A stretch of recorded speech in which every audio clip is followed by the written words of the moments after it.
Hello, everyone, and welcome to another edition of Mormon Stories Podcast. I'm your host, John DeLynn. It is March 26th, 2021, and I am in a super good mood today, partly because I am caffeinated, but not in the way that you think.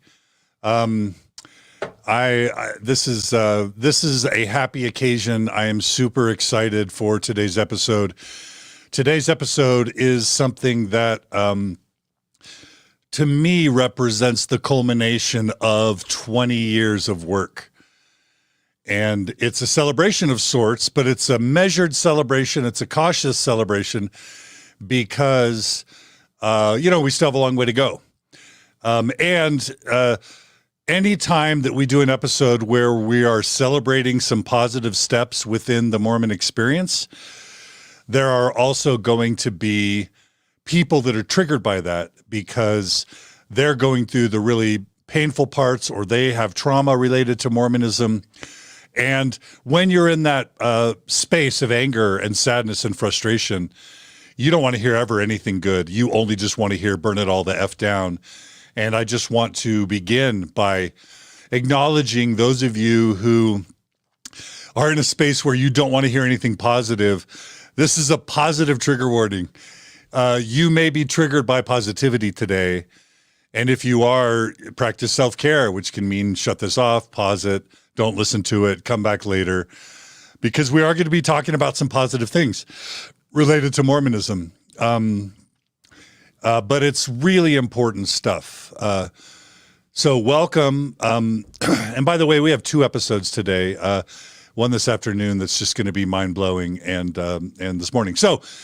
So this morning, the topic is the April 2021 Liahona, which, for those of you who have left the Mormon Church or have not been keeping up with it or just aren't paying attention as active believing Mormons, the Ensign, as I understand it, is pretty much no more.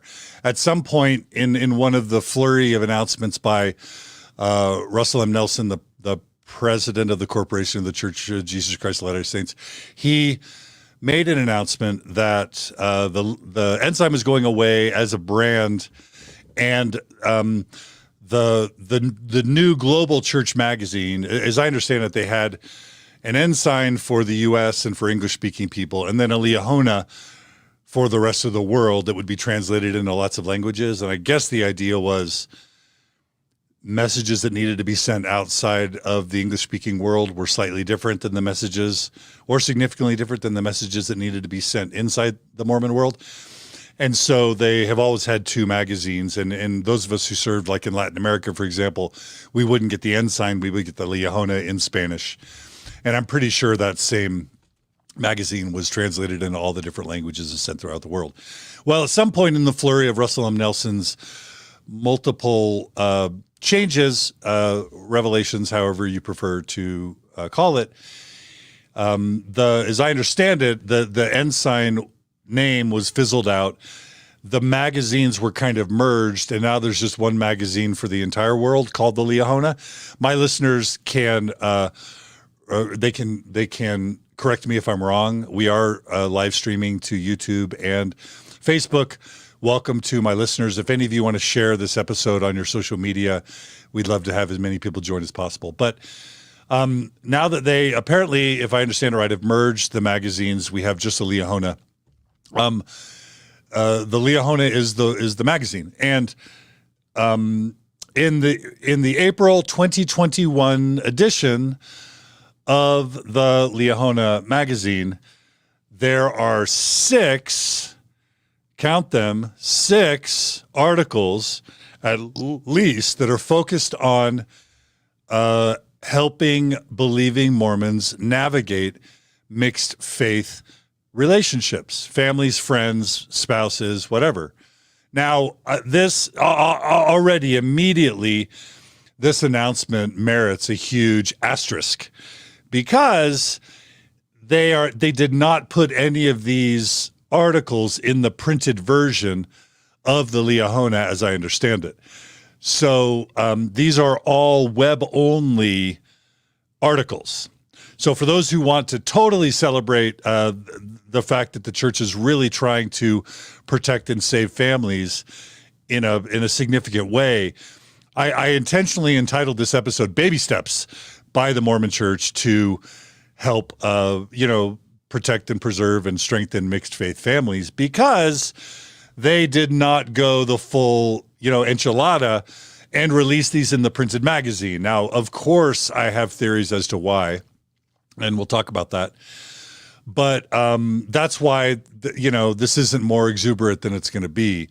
It's a huge disappointment that they are just releasing them online. Having said that, in the April 2021 version of the Liahona, there are 6 articles that are intended to help preserve and protect mixed faith marriages. And they're all to young adults, which is interesting. And there are links to all 6 of these articles, either in the Liahona, churchofjesuschrist.org/study/Liahona/2021/04, or you can go to mormonstories.org to the post for this episode and see the links. Are you the only member of the church in your family? You're not alone. That's the article number 1. The second is an unexpected lesson from Ammon for today's challenges. The third is how my heart changed when my brother left the church. 4 is maintaining hope and keeping your marriage strong if your spouse leaves the church. 5 is questions to ask yourself before you talk about less active members. And 6 is what you can do when others don't believe. These are significant. And before I jump into today's episode, I want to tell you all why I believe, why I'm doing this episode and why I think that these are super significant. So, the first thing I want to do is tell you why this episode might be interesting to you. The purpose of this episode is I have a personal debt of gratitude to Jeffery R. Holland that I want to express. It's measured, but it's there. So there's a personal motive to this, and there's a personal commitment I have to positivity and to being balanced on Mormon Stories podcast. And it's always a struggle, but I'm trying. There is also the main motive that I have for you is that I believe that these articles can be used to, number 1, help make your life as a liberal or progressive or post-Mormon or ex-Mormon, to help you make your life better, to help you use these articles to encourage and even compel your family members, your spouse, your parents, your siblings, your children, your friends, whoever it is that might be mistreating you because you lost your faith or left the church. These articles are gold. They're like missiles to promote healthy, kind behavior on the part of your believing family and friends, and they should be used as such. And I mean missiles of love, right? Missiles of healing, missiles of understanding, and that's probably, I should use a different term, maybe Band-Aids or, medicine. Okay, use these as medicine. Use these articles as medicine to heal broken relationships or potentially breaking relationships with believing Mormons, family, and friends. Or if you're on the precipice of having a faith of coming out as having had a faith crisis, and you're really terrified for how your parents or your spouse or your friends or family are going to treat you, these articles are like kryptonite to protect you with reasonable people from being abused and mistreated as someone who is losing or has lost their faith. But it goes even further. These articles can be used and should be used to help others understand where you are and help them learn all the things that you have learned and awaken to the realities of the Church of Jesus Christ of Latter-day Saints in 2021, all of its history, its social problems. Like, trust me, I have another episode this afternoon. This is like my 4th episode this week. I am not just like trying to think of content to create. This content is important.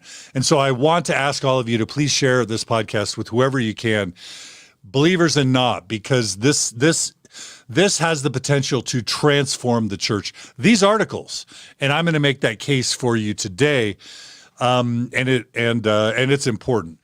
So that's why we're doing this episode today. We're going to be celebrating these articles. We're going to be critiquing these articles, and we're going to be analyzing them and teaching you how you can use them to heal your family, to heal your marriage, to prevent your families or friendships from being destroyed by Mormonism, by Orthodox Mormonism.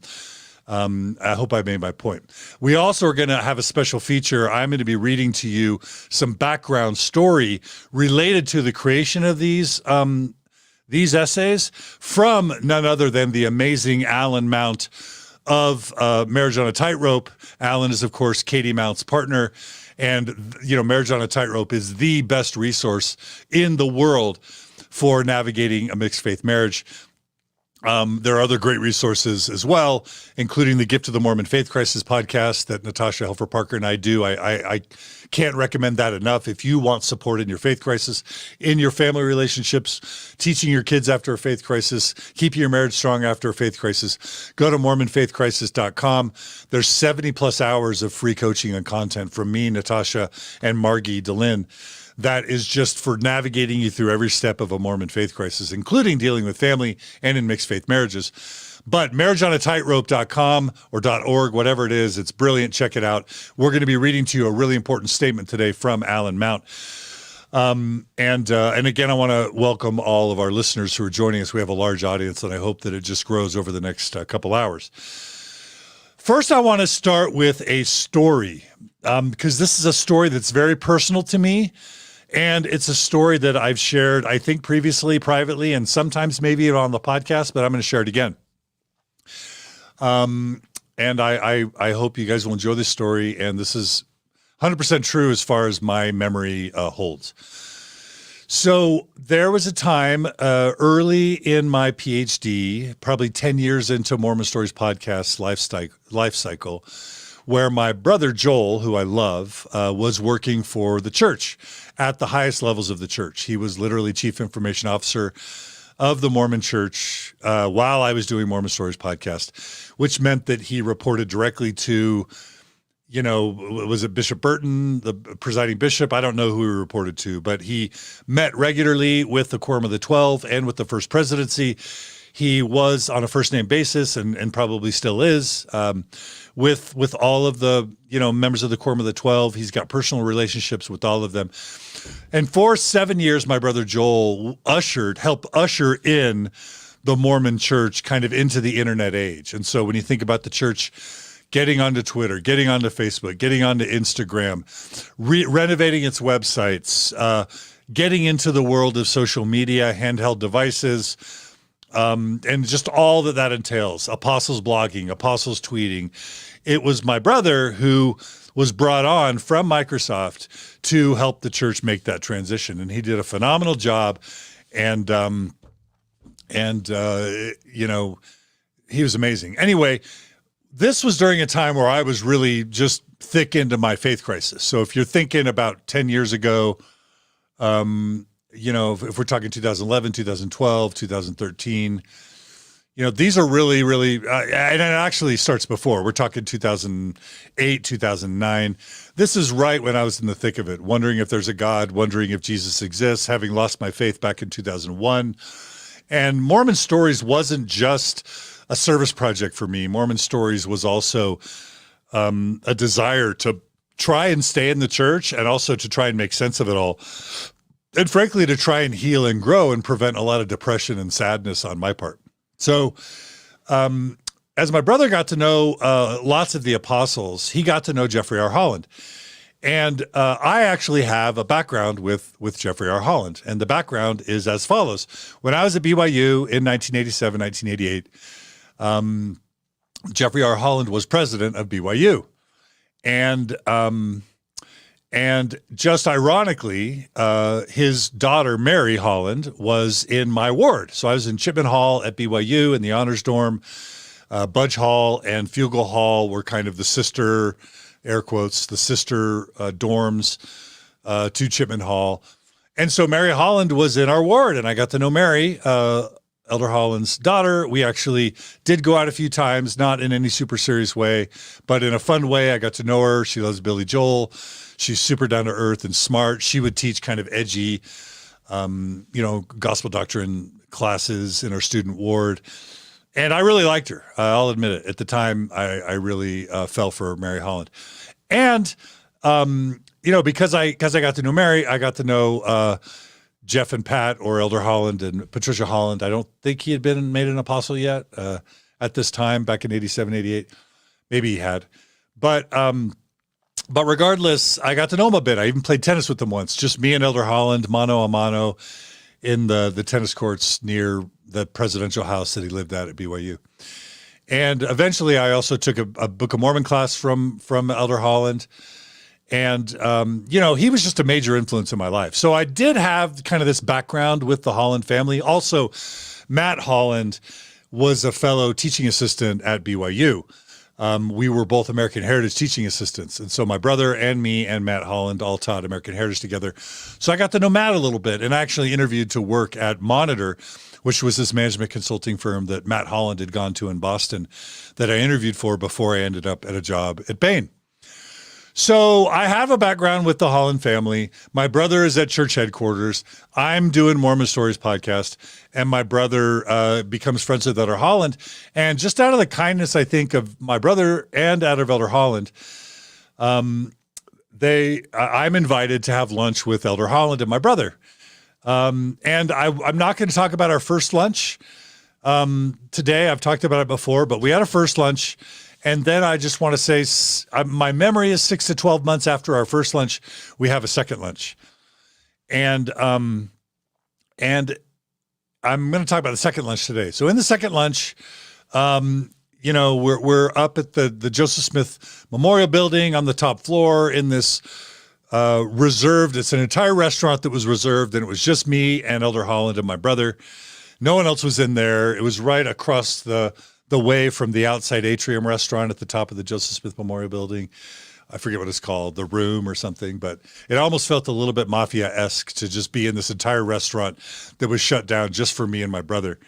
But it was really generous of Elder Holland to meet with me and to care about me, and to try and reach out to me. And I sensed that his intentions there was a lot of purity and sincerity in it. And like the very first conversation, Elder Holland talked a lot. He's a smart guy. He's a caring guy. He's a funny guy. But, at the end, I had one question for Elder Holland at the end of our second lunch. This is separate from our first lunch. And at the end of our second lunch, I said to Elder Holland, I have one question for you today, and this one's really important. I said, I've been doing Mormon Stories for 10 years.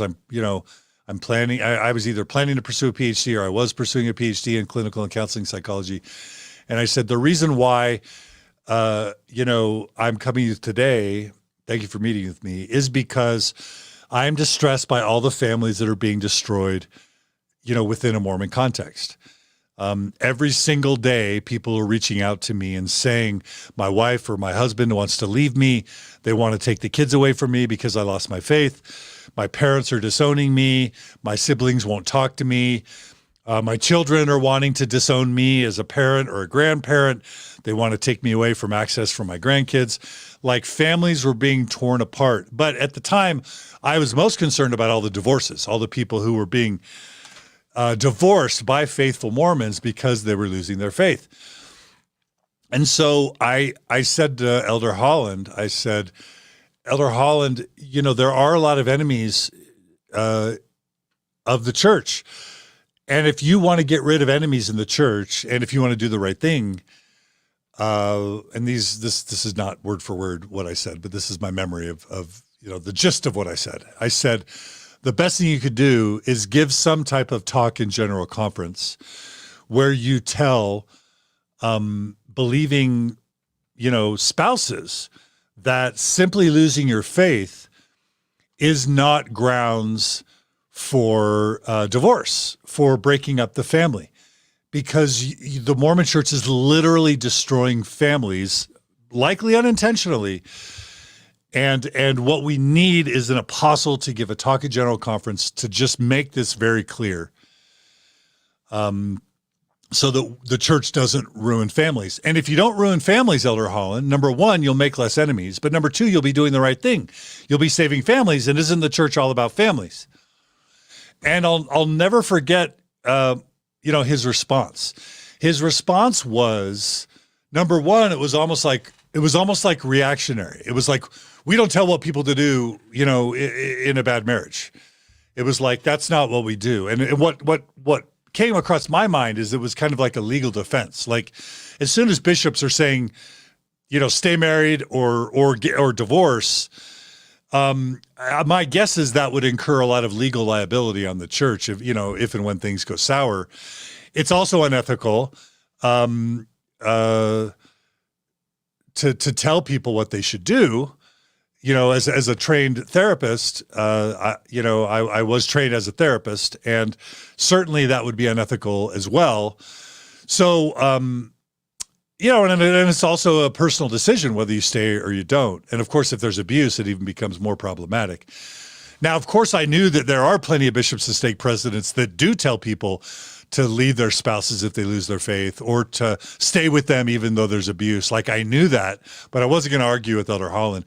But he was very defensive and reactionary. He was like, we don't tell people what to do in their marriages, and I'm like, okay, I understand that, Elder Holland, but families are being torn apart. Something needs to happen. And I said, I think a general conference talk would really do the trick. And again, I'll never forget his response. He said, someday, maybe someday, and this is when Boyd K. Packer was still alive, so I think I was reading the tea leaves for what he was saying. He said, someday, when the church is more mature, I think we'll be able to give a general conference talk like that. But for now, we're probably not at that point.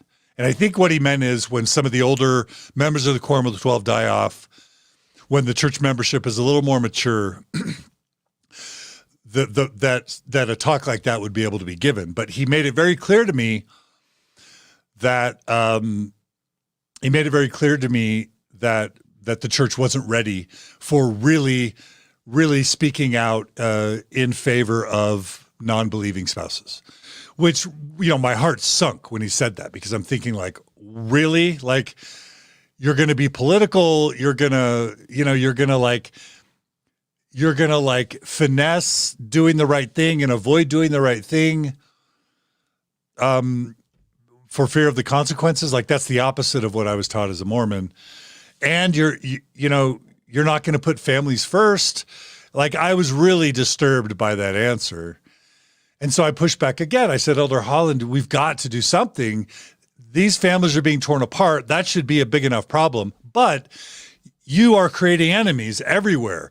Like, once somebody's spouse leaves them and takes the kids and alienates their kids from this non-believing spouse, and the family's broken up, you have created an enemy for life. And I don't think that's in your best interest.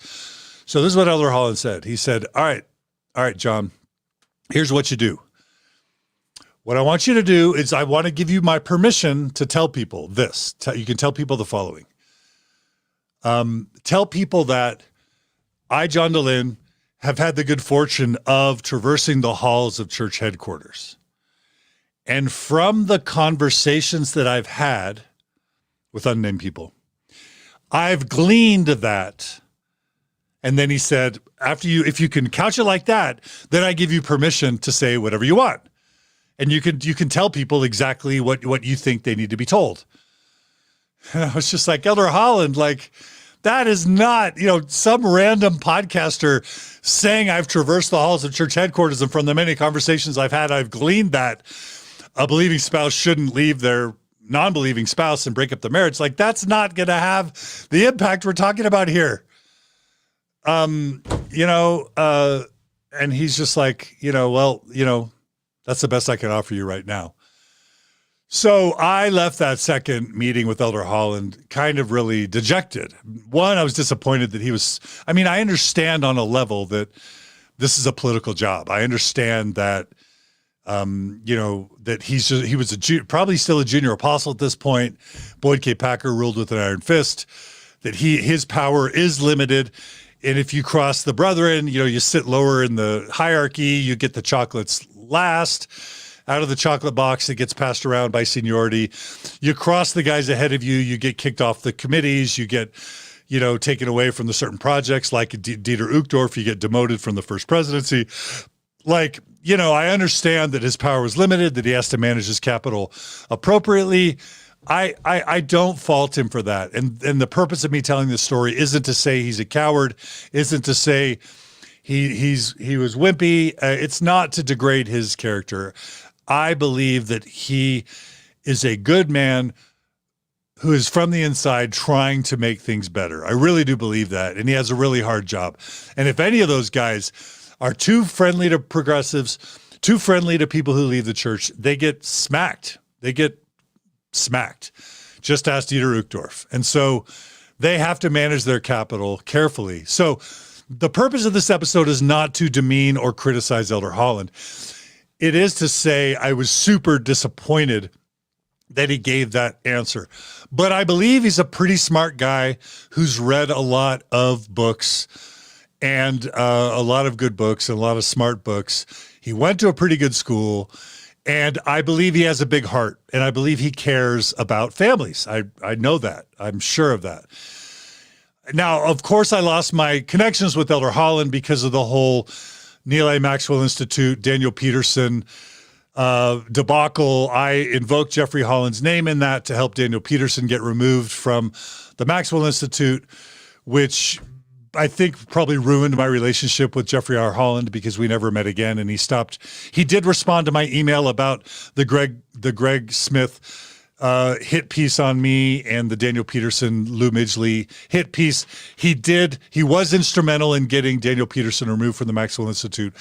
But because I brought him into all that and, I let it be known, I think he never trusted me again. And that's, maybe I mishandled that. I don't know. Anyway, I've lost contact with Elder Holland, but I have always hoped and I've always believed that Elder Holland took my suggestions to heart.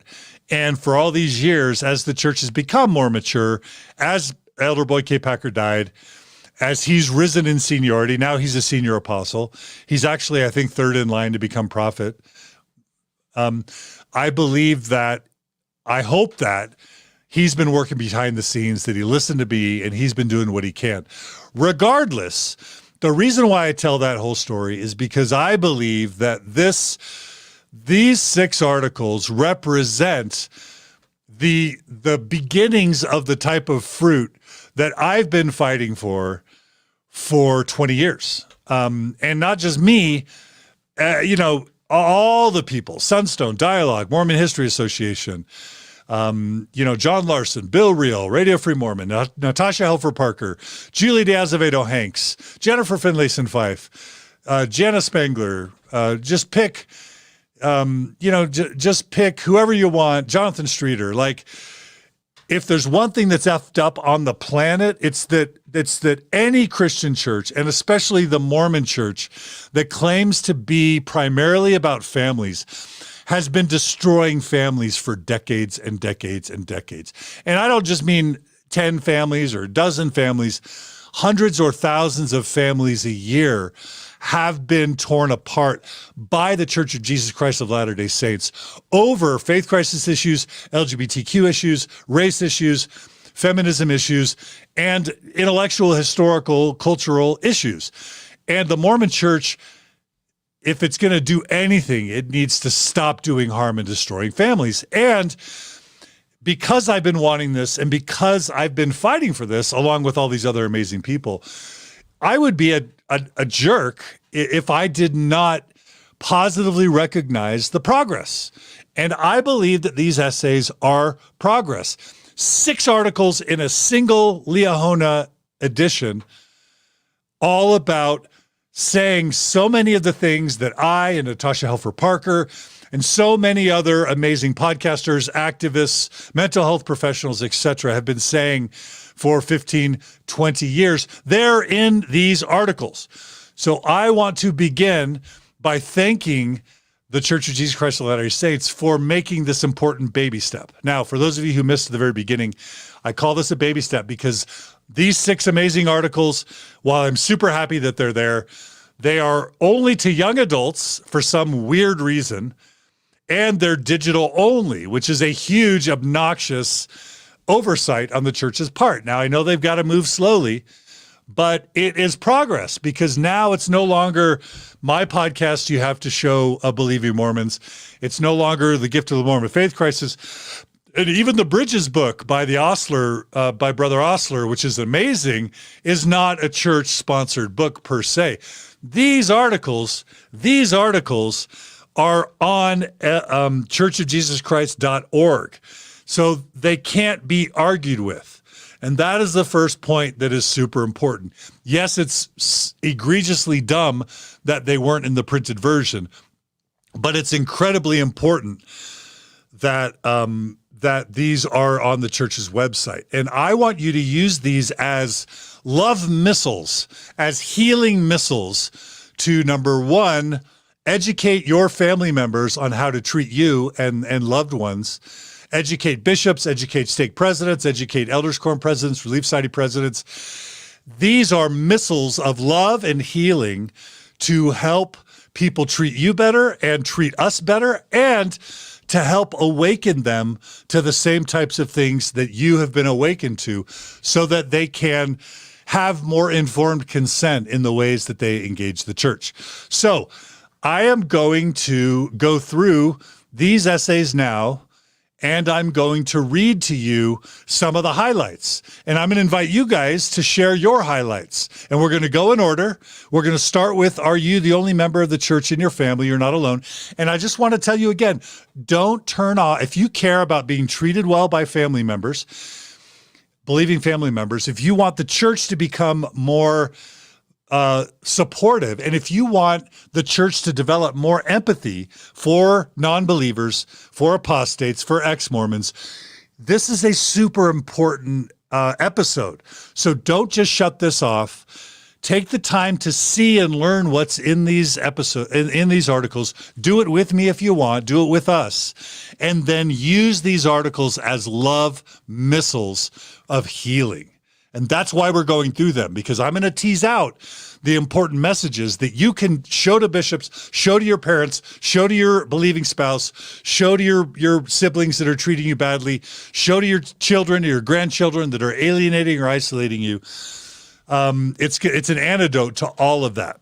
So I'm also going to be reading to you a really important statement by Allan Mount of Marriage on a Tightrope that gives us really important background to these articles, but I'm not going to read it quite yet. So please join with me, and we are going to go through some of the highlights. So the first article that we're going to dig into is, are you the only member of the church in your family? You're not alone. Again, this is digital only, and there is no author of this this particular article. And basically, it's saying, you know, if you're the only member of the church in your family, don't worry, you're not alone. There are other people like you, and here are some tips to navigating your life so you don't need to leave the church. Now, what I probably should do, and what I will do, is I want to take a minute to highlight ahead of time some of the themes and some of the messages that you are going to be hearing in all of these articles. Because what the church is doing here, it is strategic. It's not just compassionate, it's also strategic. And I want to prime you ahead of time to look for certain themes or approaches, and then we're going to illustrate them, and then I'll summarize. When we talk about digital only, it's really important that you understand what they're likely doing here is the same thing they did with the Gospel Topics essays. And here's what I mean. The church knew with the Gospel Topics essays that it had to become more open and honest about its history because of the Swedish Rescue, Hans Matson, Mormon Stories, Mormon Think, eventually the CES letter. The church was getting hammered by people feeling betrayed by the Mormon church. Of course, polygamy and polyandry was awful. The Book of Abraham, the Book of Mormon historicity stuff was devastating. The racism, the sexism, the homophobia, all of that was devastating to the church. What was most devastating to the church were two things. One was all the members who felt betrayed by the church hiding and lying and deceiving them about its history. That was more devastating than any of the specific historical tidbits. And Richard Bushman has admitted this. Terrell Givens has admitted this. And this came out of the study that I did with Travis Stratford, Hans Matson, Greg Prince, that we presented to Marlin Jensen, that got written up and was given to Elder Uchtdorf, President Uchtdorf, and that eventually was used as justification by Marlin Jensen to convince the brethren to release the essays. So the brethren knew they had a problem of trust on their hands, and this was also talked about by Patrick Mason in the recent Fireside that was released. Trust was a huge issue the brethren had to fix. And the second issue was legal. They were starting to get sued more and more, just like the recent lawsuit from my dear friend James Huntsman that was recently published in the Washington Post. Even Tom Phillips, the Mormon Stories podcast interviewee that received a second anointing, lost his faith, talked about it, and then sued the Mormon Church in Great Britain for fraud. The church knew that if it didn't release the Gospel Topics essays, it was going to potentially be more liable for fraud. So the church knew that it had to start being more open and honest, and so it did release the essays, but it did it in a very strategic way. It only released them online, and it didn't publicize them widely. And we have Elder Snow, who was church historian at the time, who admitted directly that they intentionally did not want these articles to be broadly dispersed because they didn't want to spread the truth virus. Learning about the truthful history of the church causes people to leave the church. So they needed the essays to be up there for legal defense reasons. They wanted them to be there for pastoral reasons if somebody needed them, but they only wanted them to be known by people on a need-to-know basis, and they didn't want the rest of the church knowing about them. That's the strategy the church is taking with the internet these days, and that's what they're doing here.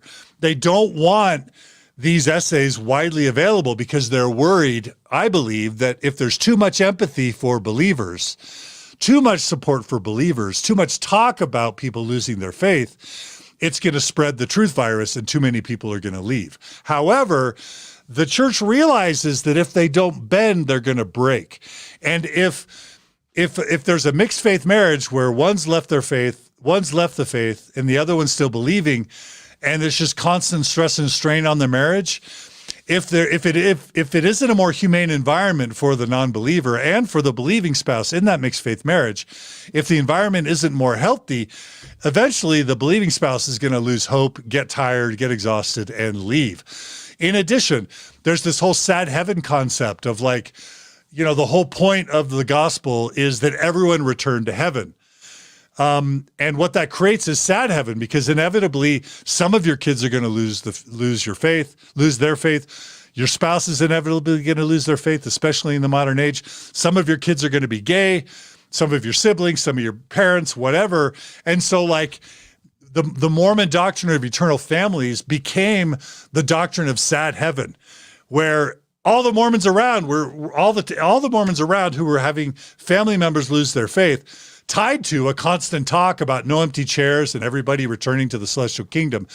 All of that was leaving all these Mormons sad and depressed and dejected about how the plan of salvation unraveled for them. And it was like Saturday's Warrior. Didn't we love him? Didn't we raise him good? Didn't we do our best in spite of all the pain? It's like, what could we have done different? What could we do more than we've done? Didn't we love him? And sad heaven was devastating the Mormon church, because we now know the Pew Foundation has released the data that 50% of Mormons raised in the United States leave the church. That's people raised Mormon. Over 50% are leaving, not to mention the attrition rate of 80 or 90% of the converts. So the Mormon church is draining like a sieve. It's losing members. It's soon going to be a dying church in the United States and in Western Europe and in Asia. And if it weren't for Africa and like the Philippines and Latin America, where they just baptize poor people, 20 a month, whatever, per missionary companionship, the church would be a shrinking church today. So because the church is losing like everybody, they are forced to try and make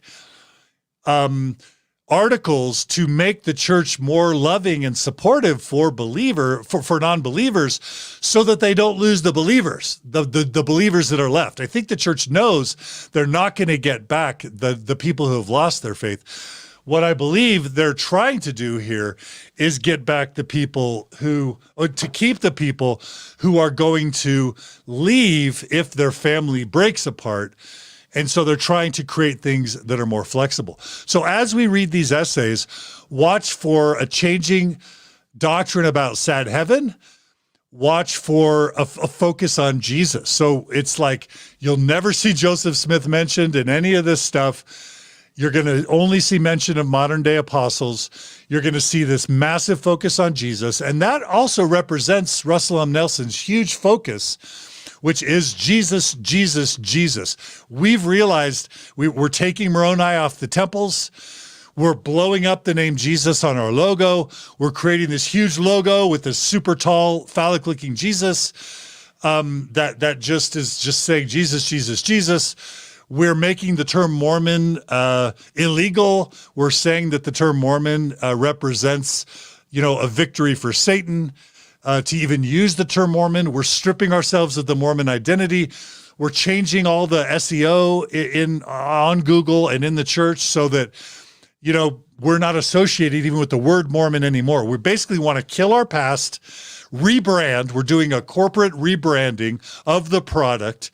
It's all about Jesus now. And I don't mean that as a sarcastic thing. I think that is a positive step. It's basically what Community of Christ did.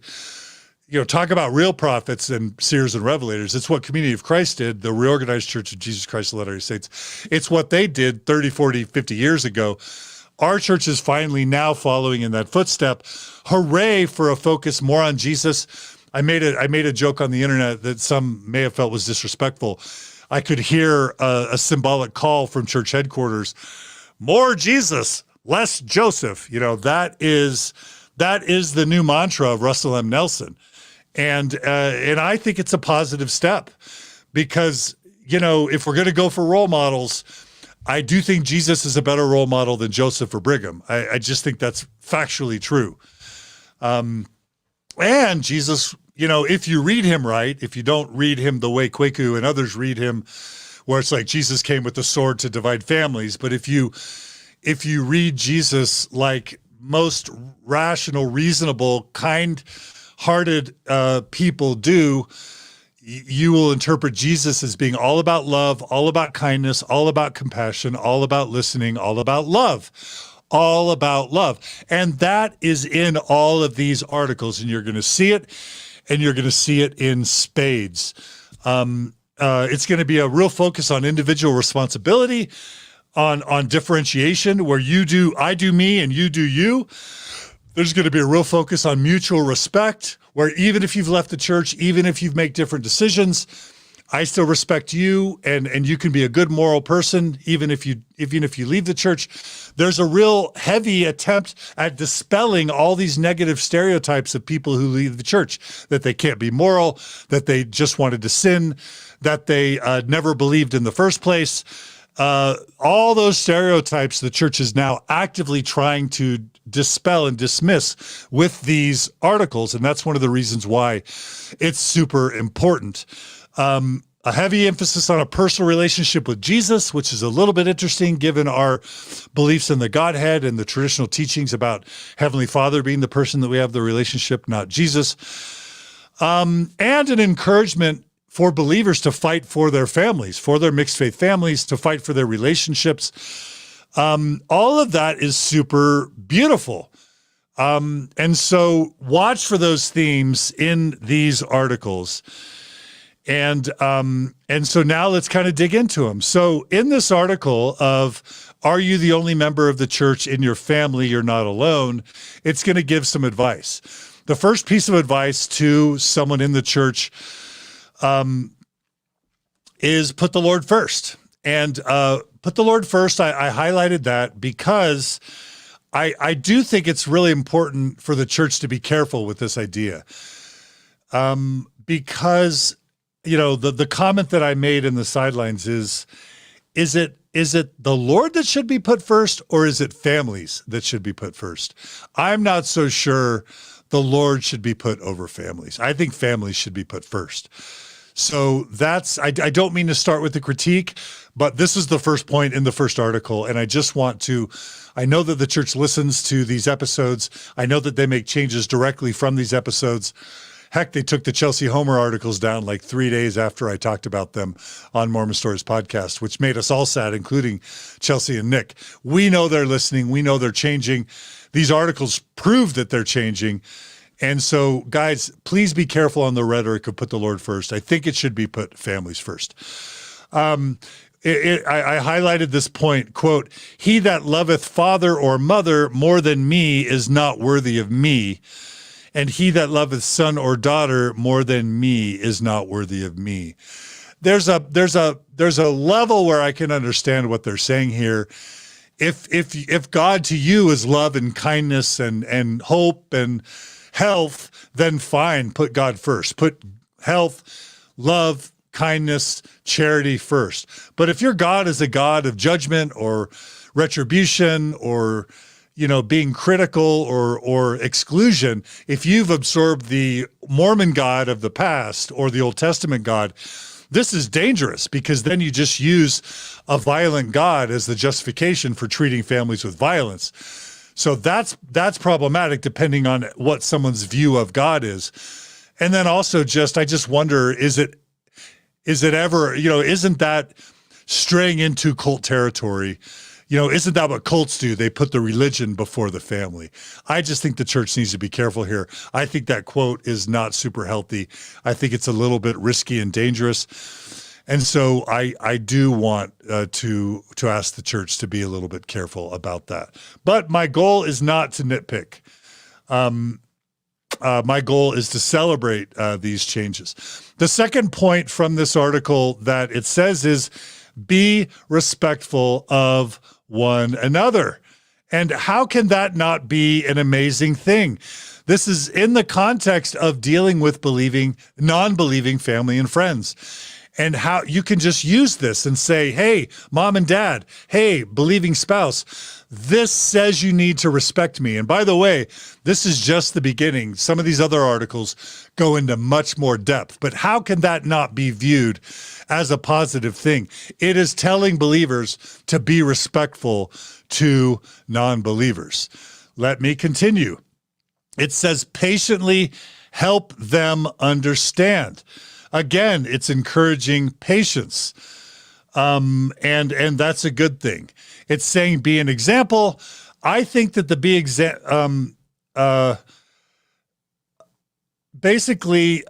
I think that be an example is a little bit problematic, and here's why. One of the themes in all of these articles is sort of like believer. I'm a believer, I do me, you're a non-believer, you do you. I do me, you do you. That's fine.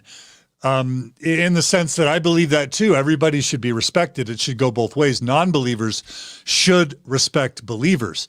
But this is a bit problematic, because part of the messaging you're going to see in these articles is, if you just draw as close to God as you can, if you draw as close to Jesus as you can, as you be as faithful and as righteous as you can be an example, and then maybe someday they might come around, or you'll just be a good example of Christ-like living. I'm not saying that that's their intent, but here's why that's a little bit problematic. Number one, I do think it puts a lot of pressure on the believer to make them feel like, oh, they're the only one who believes. I've got to be the best example as possible. To me, that type of pressure leads to scrupulosity. It leads to pressure. It leads to stress. It just puts a lot of burden on people when life is really complex. I don't think Mormonism needs more pressure. And I don't think people that are surrounded by non-believers need even more pressure to be even better than before. So we have to be careful about that. The other thing we don't want people doing is living their righteousness to try and convert others back to the faith. I think that sets them up for false hope, for unrealistic expectations. And it also sets up this context of like, I'm trying to change you through my example. And I just don't think we should ever be trying to change anyone. I don't think that a non-believer should be trying to change a believer. I think that's a personal journey. So I think we need to be careful here. The next message is know that you're not alone. It's basically saying that there are lots of other people like you, but also God is with you and Jesus is with you and they will support you. And I think that's a difficult message because the truth is, this is all based on the idea that there is a God and that there is a Jesus and that they are interventionists, that they know you personally, that they love you personally, and that they intervene. And I guess everyone's going to have a different point of view on that. And I think that reasonable people and good people have different views on that. But is God really going to be there for you? Is Jesus really going to be there for you if you're like the only believer in your entire family and you're pleading to God and Jesus for help? What type of help is the church, teaching the believer, the lone believer in a family to expect? Is God going to help you? Is he going to reach out? Is he really going to make a difference? Or are they just going to be pleading and pleading and pleading for help? And life is going to just keep going like it normally does, other than just employing the standard, confirmation bias where you just interpret coincidences as God intervening in your life. Does this set people up for an expectation of support and help that may not be there for them in this context or in this scenario? I think the church has to be a little bit mindful and careful about that. Another thing that it says is focus on your own eternal goals. And again, that's talking about your goal for an eternal family someday. And I just want to say, if you're hoping for an eternal family, but everyone around you isn't a believer, does this divide families? Does it, even though you're trying to be good and trying to respect others, if all the time you're doubling down on your eternal goals of eternal family and everyone around you has left the church, you're trying to think about, how do I have my eternal family someday? I just think this tears people apart. I can think of my own sister who passed away. Her husband, she married a non-member. Her children started leaving the church. All of a sudden, she was the only believer in her entire family.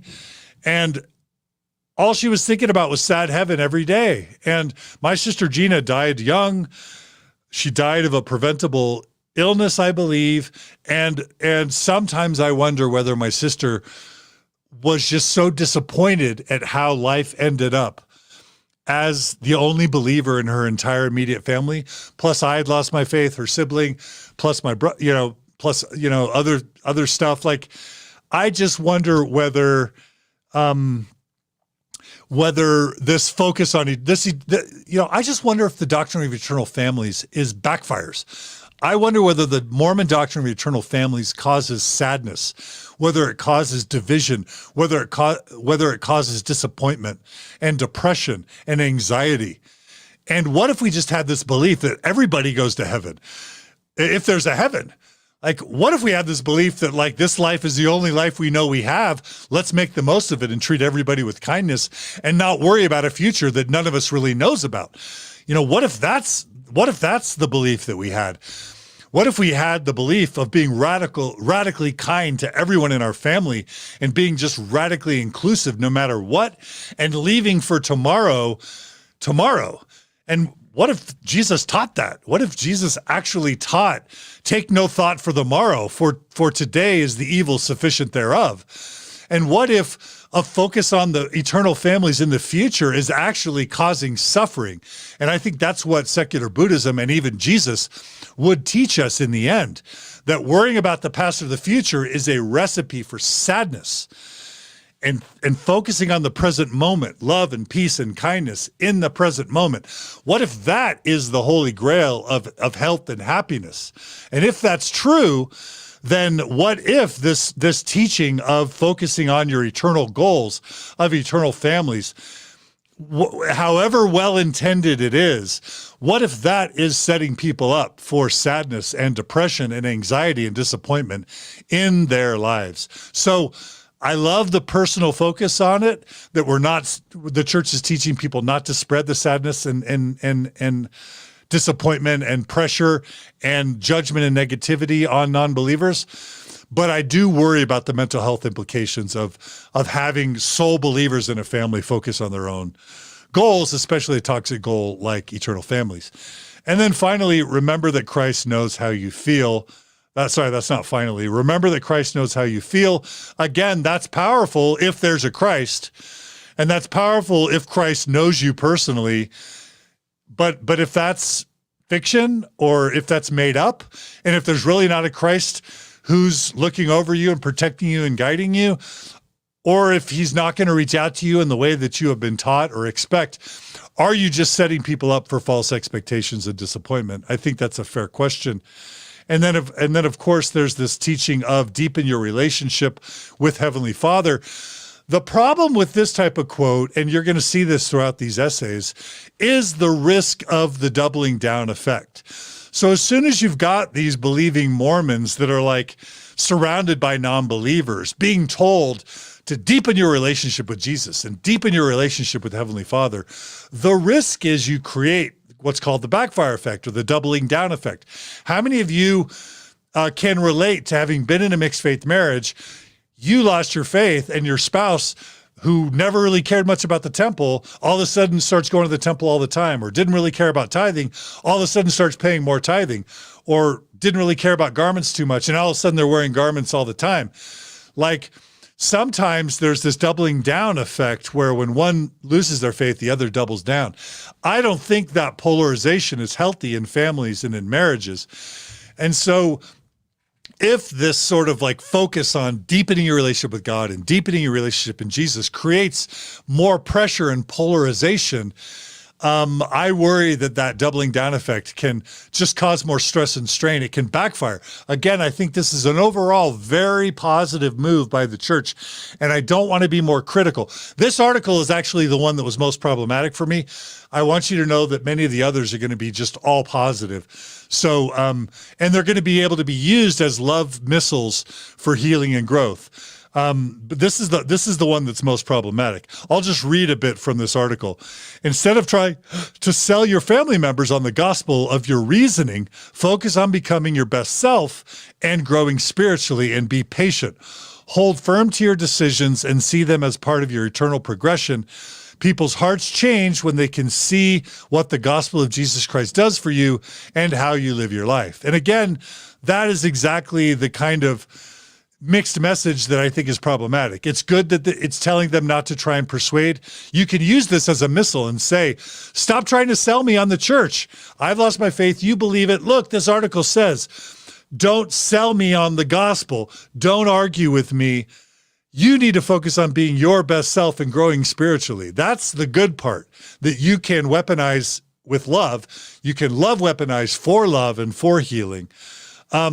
But this focus on eternal progression and people's hearts changing when they see what the gospel does to you in your life, the problem with that is that it puts too much pressure, it sets people up for false expectations, and it can create this backfire effect and this polarization.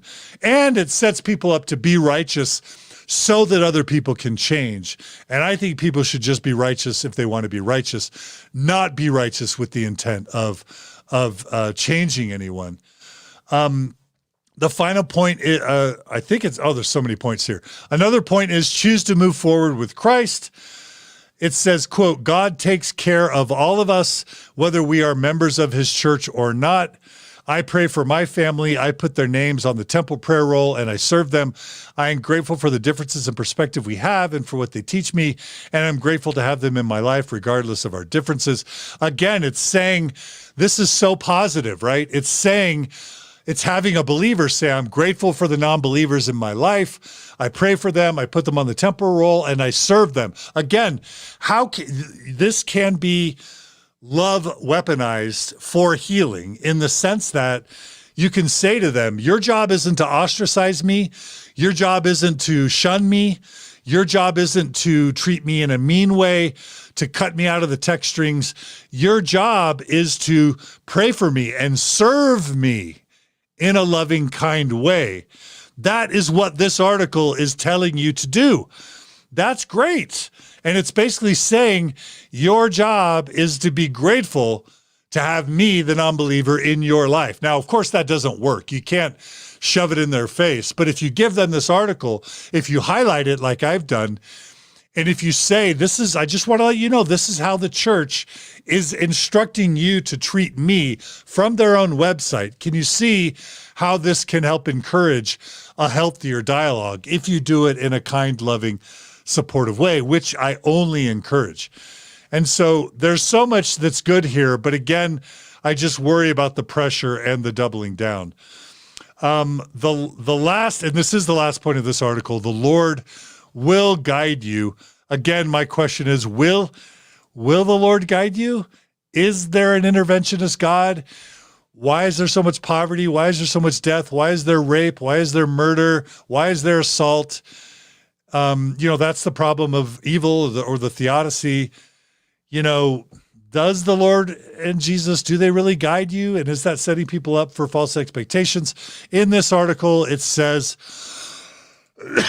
the Lord will always support you in your struggles. And not only that, he can also guide you in how to demonstrate love, show understanding, and offer compassion to your loved ones who disagree or believe differently. And again, listen, if people need a God or a belief in Jesus, or if they want one to be happy, to be healthy, to feel safe in the world, I have zero problem with that. I love it. I have dear friends who are Christian, Randy Bell, Paul Cardall, Sandra Tanner.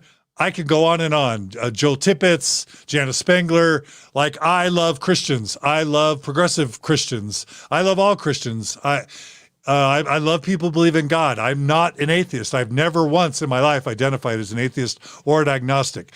But I do think, it's problematic to promise divine interventions when there's so much problems in the world. Yes, it's true that someone can pray and find their keys. Is it true that God helped them find their keys, or that's just they found their keys and attributed it to God?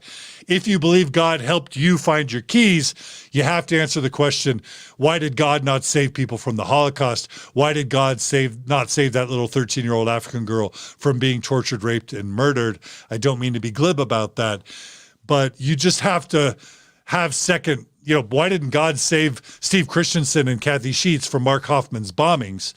Why didn't God inspire Russell M. Nelson to protect the bombing victims from Mark Hoffman? You just have to, you always have to teach the interventionist God and the interventionist Jesus with a huge asterisk, because otherwise you're setting up people for false expectations. So that's the first article. The Lord will guide you. I think it's a good article, and that's the first one that we're talking about. And there's a lot of good in it. The second article that we're going to talk about is an unexpected lesson from Ammon for today's challenges. And basically what this is by Drew Pearson. And there's a lot of really good things in this article.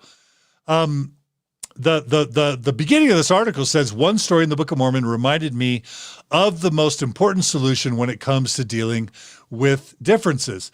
And again, not to be petty, not to be critical, but I did note there's a bit of cringeness in this article, because they've got a picture of kind of their portrayal of what a Lamanite likely would have been.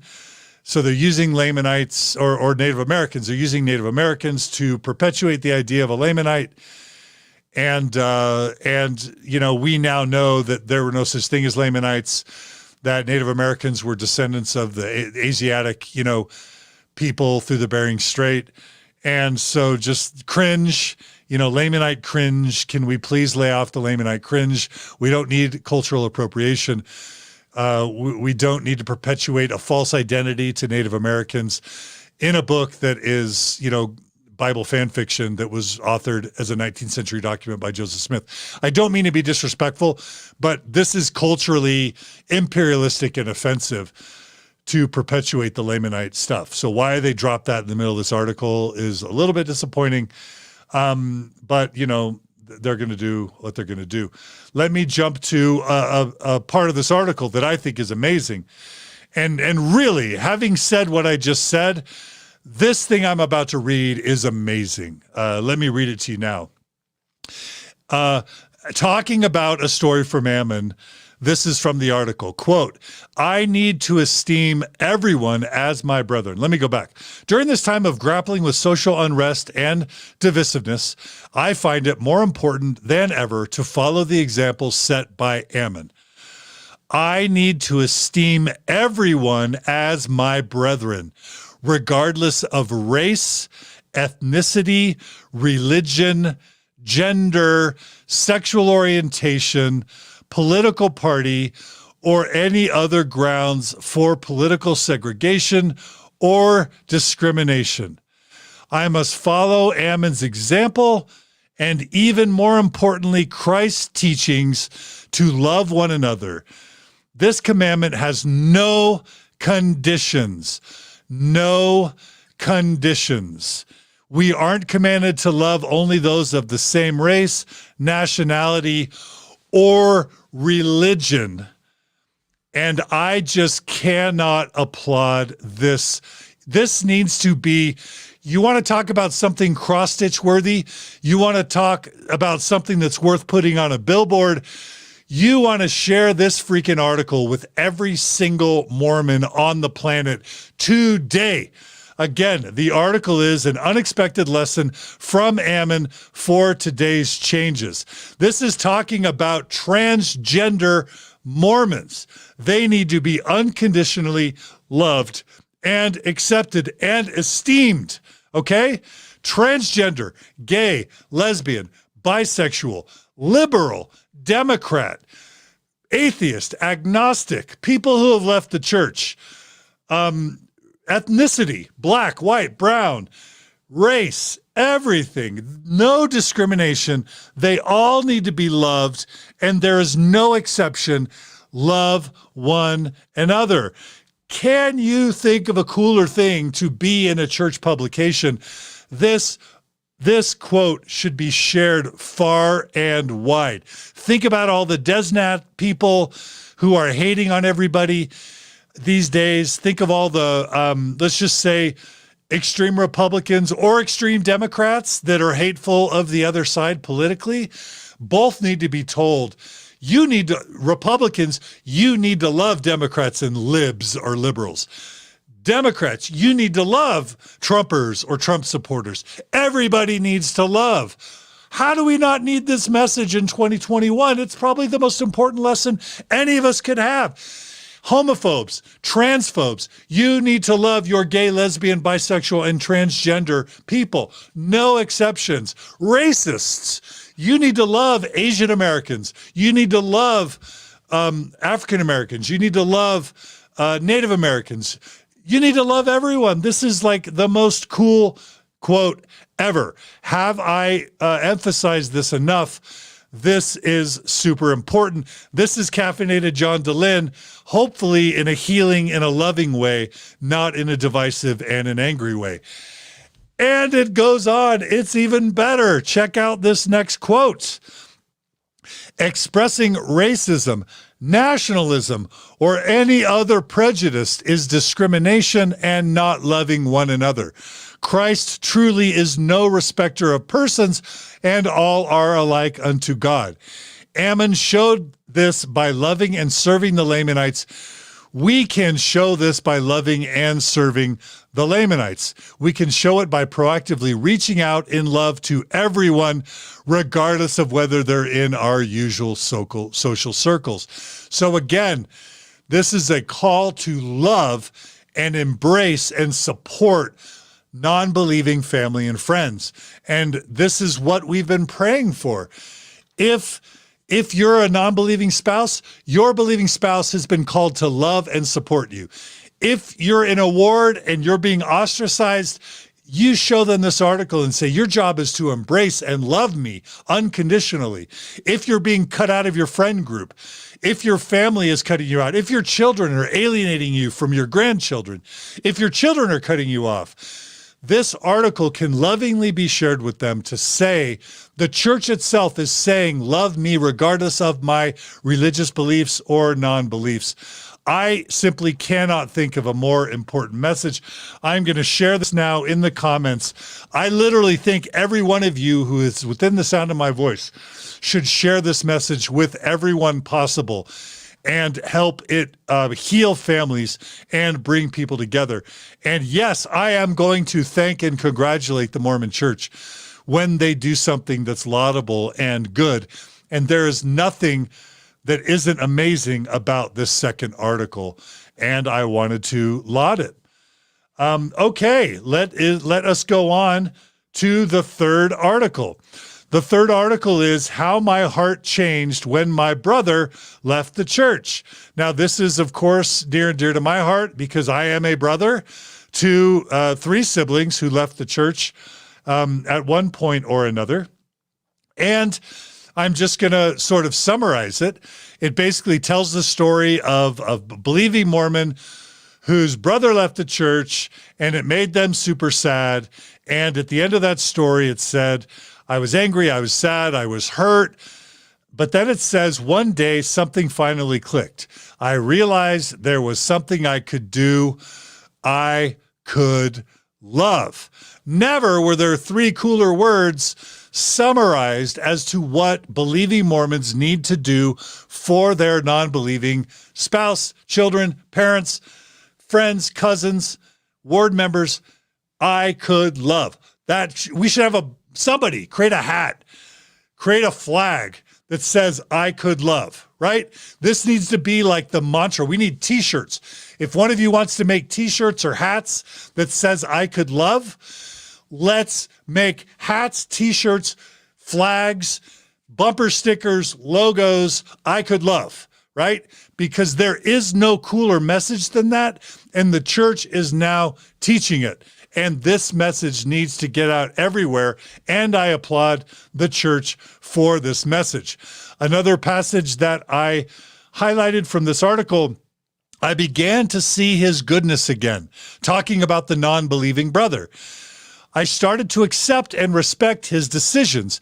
Even though they were different from mine, I know those changes to my heart and mind could have only been made through the healing power of Jesus Christ. What I love about this article, and I do believe that this is highly significant, it's basically saying your job as a believer is to respect me as a non-believer, to see my goodness, right? To start accepting and respecting my decisions. Did you hear that, ladies and gentlemen? The Mormon Church is telling its believing family members to respect non-believers, not just to accept or tolerate them, to respect their decisions, even though they were different from their own. Again, share this quote with everyone everywhere. It is highly significant and it is important. Let me go on to read what it says. It says, my brother hasn't come back to the church, and I don't think he plans to anytime soon. But I've learned that he has his own agency, and that even if he chooses differently than I do, I can love and respect him anyway. We have a better relationship than we've had in years because of the love we show each other. I don't always agree with his choices or his opinions, but by doing so, my best to understand him better, I've been able to get a glimpse of just how much Heavenly Father loves and knows each of his children. The key to keeping families together and reaching each other's hearts isn't condemning each other's choices. Ultimately, it's love, the pure love of Christ. I can never force my brother to return to the gospel, but I can love him and help him know that he is always welcome. I think this is a huge positive message, and it's basically saying my relationship with my brother is better than ever. Can you imagine that? It's basically giving believing Mormons this hope that not only should they love and embrace their non-believing family, but that someday their non-belief can actually lead to a better relationship than was ever possible. It's painting that picture. This is something Natasha Parker and I have been teaching in our workshops and retreats for 10 years. In our mixed faith marriage retreats, we teach people that mixed faith marriages can actually make your marriage better than ever before. And there's actually more articles that talk about this, but it is so true. And it's so important and worth celebrating that the church is now telling believing Mormons that if you love the non-believer and listen to them and support them and respect them, you can have a better relationship with them than ever before. And I think that that is amazing and important. And then in the end, we're going to hear this message that I've already told you, you are going to get. Trust in the Lord. This applies to unanswered questions about sealings in the next life. This is a quote from Dallin H. Oaks. Trust in the Lord. This applies to unanswered questions about sealings in the next life or desired readjustments because of events or transgressions in mortality. There is so much we do know that our only sure reliance, there is so much that we do not know that our only sure reliance is to trust in the Lord and his love for his children. And this is a fraught and a mixed message. Basically, what the church has realized here is that the sad heaven doctrine, which is inextricably linked to the eternal families doctrine, is a loser in the end. It's manipulative in the sense that it, you go to someone and you say, hey, your child has died, your parents have died. Are you worried you're never going to see him again? We have a message of eternal families where you can see your dead family again, or you can see the people you love again, or all your, or we create this scarcity. The church creates this scarcity.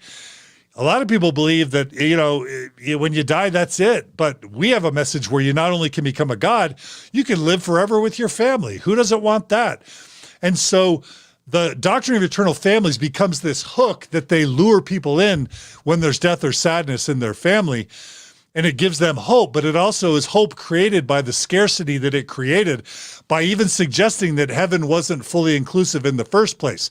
What would have been much better is to have a doctrine that says everybody goes to heaven, and heaven is a place where families can be together forever, period. But that's, again, a side note. But we all know now that the doctrine of eternal families, is alluring for converts and for members once that scarcity is created, and it puts Mormons on the hamster wheel of dependency on the church and addiction to the church as a middleman to pay your tithing and obey so that you can earn getting to be with your family someday. Like, we all understand the insidiousness of the doctrine of eternal families, and the problems with sad heaven. And so we understand why they do it. We understand that it's a problem. What this scripture is doing is it's trying to backpedal and say, hey, don't worry, Mormons. We don't understand the eternities. We need to trust in the Lord, and we have sealings, but who knows what happens in the next life? Heavenly Father's loving. He's going to make it all right. And so what we're going to see here is the church try and have it their cake and eat it too. They're going to try and keep using as a missionary tool the teaching of eternal families and of family togetherness. But when they do that, they have to couple it with the teaching of, who knows, anything can happen. It's a loving Heavenly Father. And if that's true, why do temple ordinances at all? If Heavenly Father is a loving Heavenly Father that's going to just make it all right, shouldn't Mormons today not be going to the temple to do ordinances for dead people if Heavenly Father's just going to make it all right? Shouldn't they be solving poverty? Shouldn't they be educating the illiterate? Shouldn't they be delivering water to people who don't have water? Shouldn't they be fighting crime and racism and assault and sexism and homophobia, transgender rights, whatever, ignorance, education, love, poverty? Like, there are so many things that this army of remaining active Mormons could be engaged in, making the world a better place. Instead, we've got all these people going to a temple, doing these ordinances in a rote, lifeless way, for these fictitious ordinances that are unnecessary and that probably aren't going to make a difference anyway. It's just this egregious, outrageous waste of time and money and resources. And of course, the church is doubling down, building temples a mile a minute, because they know that the church gets more tithing when they tie temple attendance to and marriages and worthiness to tithe paying and church faithfulness. So it's a real pickle the church is getting itself into. Temples are exclusionary, they're disciplinary, and they're huge wastes of time and money, when Christ would, I'm sure, much rather hundreds of millions of dollars be spent on the poor than on these ornate, elaborate, chandelier, opulent, gold-leafed art and buildings that the church then destroys later and destroys the art anyway, like they did in Salt Lake City and I think Manti. Don't get me started on temples. It's a problem. And I just want to highlight that this trust in the Lord, who knows what happens, the Lord will make things right. It's an attempt to backpedal on a doctrine that's causing more people to be sad and want to leave the church, because who wants to be in sad heaven? It's a problem, but I don't want that to be a distraction from the goodness of this overall article. This is an amazing article. Everyone needs to share it. It's a breakthrough article, as is the previous one. And I can't say enough good things about it. And I hope you guys agree and shout the truth from the rooftops. Okay. The fourth article that we are going to be reviewing today is called Maintaining Hope and Keeping Your Marriage Strong If Your Spouse Leaves the Church. And this is the point where I wanted to read a quote from the amazing Allan Mount. Now, this quote is an important quote because, number one, Allan Mount is a huge, important figure, along with his wife, Katie, in the battle for healing families, for keeping families together, for mixed faith marriages. Again, check out Marriage on a Tightrope. Donate to them. Give them money. Support Allan and Katie. Support Bill Reel. Support Radio Free Mormon. These are all very important resources. But many of you know that recently on Mormon Stories podcast, I had Chelsea and Nick Homer. And Chelsea and Nick, their episode has been a game changer. For those who don't remember Chelsea and Nick or haven't listened to that episode yet, go listen to it. Chelsea and Nick were super Mormons, raised in Utah, super faithful, super devout, met at BYU, checked all the boxes. Both of them served missions. Young, just healthy, compelling, articulate, thoughtful couple, great humans. And they got married in the temple, and almost immediately Nick lost his faith. And Chelsea Homer by this point was an Instagrammer. And, it came up on a year of their marriage. They had a child, of course, because you have your baby immediately after you get married within Mormonism. But Nick wasn't going to be able to bless the baby. And so Chelsea decided to do a public post on Instagram about her husband losing his faith. It was an act of vulnerability. It was an act of charity. It was an act of kindness. And it was an act of love and support for Nick. And fortunately, the church made these baby steps of asking Chelsea and Nick if they could share this Instagram article about a believing spouse supporting their non-believing spouse, to the world for Mormons. And Chelsea and Nick said yes. So the article was shared on the church's Instagram page. And then later, the church invited Chelsea to write an article about being in a mixed faith marriage and supporting your non-believing spouse on the church's website, on LDS.org at the time. And this has been a huge thing. And this Instagram post got tens of thousands of likes. It was forwarded all over the place. And Chelsea and Nick became kind of poster children for believing spouses accepting non-believing spouses. And at the time, I celebrated this as like the first teeny baby step towards Elder Holland making good on the request that I asked of him back in 2008, 2009, whenever it was that we met. Well, ultimately, Chelsea lost her faith, And ultimately, Chelsea started a support group for Mormons who are questioning their faith, for mixed faith marriages. It's an amazing support group. I'm going to name it now because it's grown. Get this, there were 2,000 members of the support group when I interviewed Chelsea. It's now grown to 3,000. So the Mormon Stories episode, plus Chelsea and Nick, plus all the goodness, plus all the work of the people there, grew this support group 1,000, 50%, a full 1,000 more people have joined the support group since the Mormon Stories interview. The support group is called, oh my gosh, I need to find the link to the group. It's Faith Journeys, I believe. Oh my gosh, this is so important. And I can't believe that my post, if any of you are listening right now, it's called Faith Journey Meetups. So Faith Journey Meetups is this amazing group for Mormon women who are in faith crisis or questioning their faith or in mixed faith marriages, and they need support. The group that Chelsea started is called Faith Journey Meetups, and I just want to show you how beautiful this is. When I interviewed Chelsea, there were 2,000 members of the group, and now if you look at that beautiful number, there's 3.1 thousand members of the group, and it's only growing. So if you want or need, if you're a woman, if you're a progressive or post-Mormon woman who needs support, and you're navigating a faith crisis, join Faith Journey Meetups, share it with friends and family. It's amazing. And I have to do a shout out because it's such an important resource. So shout out to Chelsea and Nick and their amazing courage. Okay, so back to this article.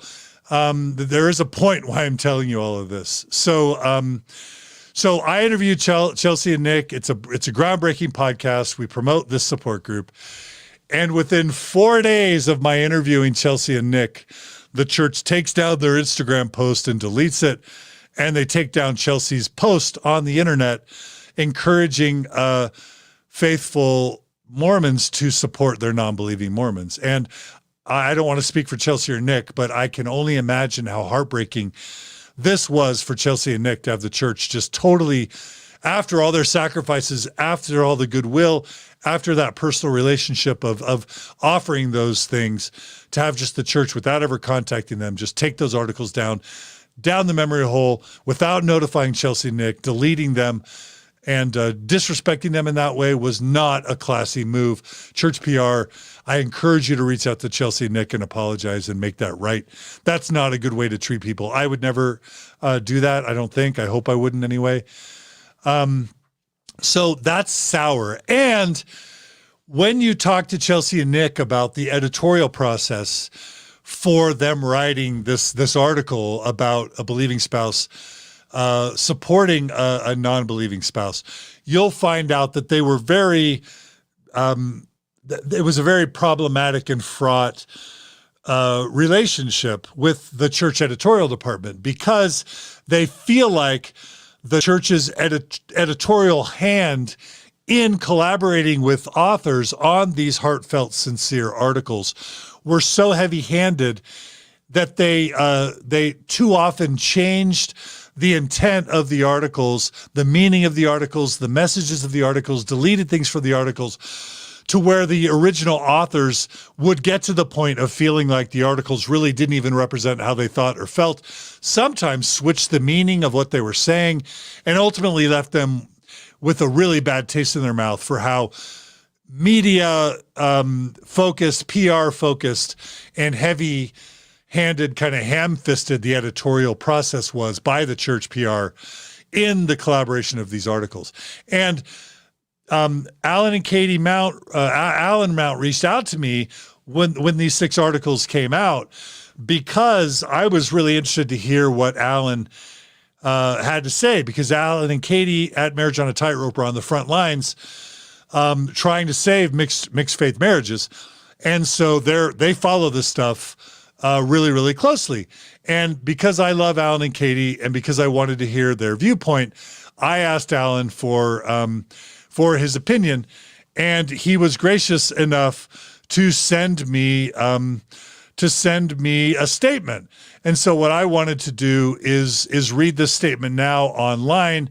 I'm going to read it to you verbatim, because this is Allan's view on this entire sort of effort by the church. Because if anyone has experience in this realm, along with Natasha Elford Parker and myself and Julie Diaz-Avedo Hanks and Jennifer Finlayson Fife, it's Allan and Katie Mount.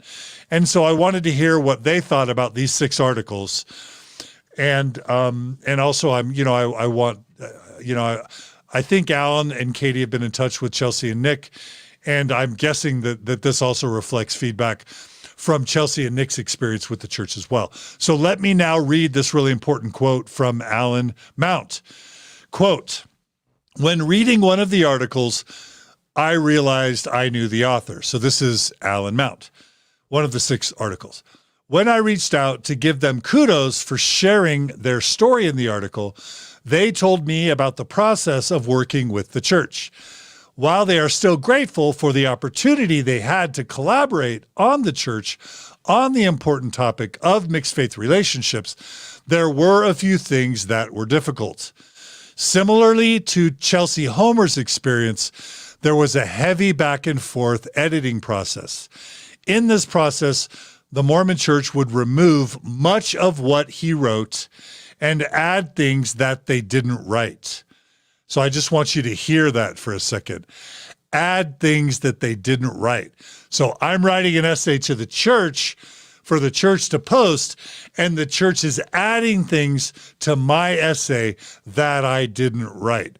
That's problematic, and I can see why that would sour both Allan and Katie and Chelsea and Nick Homer. Add things that they didn't write. Many of the items removed were messages that were, quote, too progressive or, quote, too understanding. So even while, that's again why I call this episode Baby Steps, even though the church is making some tiny baby steps, releasing these articles, which I applaud, they're only releasing them digital only to the youth, so that their penetration is minimal, and they're editing them intentionally so that they're not too progressive and not too understanding. So the church is literally saying to its submission people, we don't want these articles to be too understanding. And that's why I'm calling this baby steps, because that's problematic. And especially if they're editing down someone's submission. Oh no, your article is too understanding. You're being too progressive here. So we're going to either change the intent of what you write candidly and authentically, or we're going to tell you what to add editorially so that it sounds like it's coming from your voice, but it's really coming from our PR media team. I think that's problematic. Allan Mount goes on to say, the real head scratcher was the removal of language that shined a light on the positives of a mixed faith relationship. While not the same situation, I can attest to this in my mixed faith marriage. With any mixed faith relationship, both parties have to work through difficult topics, learn to communicate respectfully, and push through the discomfort. Intimacy is earned in those difficult conversations. Much of this positive messaging was removed. It felt like the church wanted to portray mixed faith relationships as more difficult than what the author actually experienced. Again, I can see why potentially Allan and Katie and or Chelsea and Nick were upset by these essays, even though they would applaud some of the messaging here. The fact that the church would intentionally want to de-emphasize how healthy a mixed faith marriage can be and de-emphasize the steps and the reasons behind why a mixed faith marriage can lead to better conversations, positive messaging, healing and growth. It's kind of head scratching and probably a bit fraught and problematic that the church is really holding back here and watering down the potential of the positivity against the intent of the original authors of these messages. Again, it's like we're going to try and make this sound like it's coming through someone's voice who's I'm writing you a heartfelt essay that I want you to share, while the PR engine is like, rewriting these articles to fit the church's agenda and dumbing down the points that they're making. I can see why Allan feels like that is problematic. One slight different point of view that I would have from Allan is I did read in these 6 essays a few times the church saying things like our relationship is better than ever. Not necessarily in this article on mixed faith marriages, but in some of the other articles maybe. I did read, and maybe even in that mixed faith article, I do feel like the church is starting to send that message, but I totally agree with Allan that it was watered down and that they need to be trumpeting this as like, I think the church, if the church wants relationships just to get better, the truth is it should say, get a mixed faith marriage, because the mixed faith marriage will improve your marriage if you lean into it, embrace the discomfort, and celebrate it. So on the one hand, in theory, the church should do that if it really wants to strengthen mixed faith marriages. On the other hand, I can see that the church doesn't want half of its, spouses to lose their faith, because that just becomes deeply fraught. Tithing, attendance, children, ripple effect. So I can see why the church doesn't want to encourage mixed faith marriages and be too glowing about them. And that's kind of what's going on. But it's problematic. Allan Mount goes on to write, and I think he's reflecting the sentiment of Chelsea and Nick Homer. It reached a point where the author felt like this article was not their story. That was disappointing, to say the least. The author also knows someone who had a similar experience when collaborating with Deseret Book on a writing project. It reached a point of frustration that the author of the book scrapped the project and told Deseret Book that they didn't want to work with them anymore. And on the one hand, just to try and be fair and objective, any publisher has editors. Any magazine has an agenda and a mission and has editors. And of course, they're going to edit things to fit their agenda. I would do that. I try. Okay, let me back up. When I interview on Mormon Stories podcast, I try and have an agenda of being objective and interviewing people of all sides. So I don't try and edit the people I interview. So I take that back. I want to bring on believers. I want to bring on apologists, and I want them to tell their truth. And I don't tell them what they can and can't say. And honestly, if I do censor or edit, it's towards being less divisive. It's towards being more inclusive and fair, and not towards trying to eliminate certain points of view. But it's also true.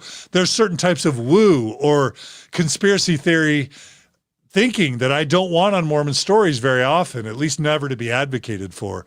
So even I do editorialize, but I also understand what Allan and Katie are potentially saying here, that once someone who is submitting an essay by name, and in the fourth article case, it was an anonymous submission, but regardless, when this is put forward as a personal essay and the authors end up feeling like it's not even their essay anymore, and then it's passed off to the church as a personal essay, I think that's a problem. So either the church needs to get more authentic essays that don't leave the original authors feeling disrespected, and like the original intent was kind of erased and edited out.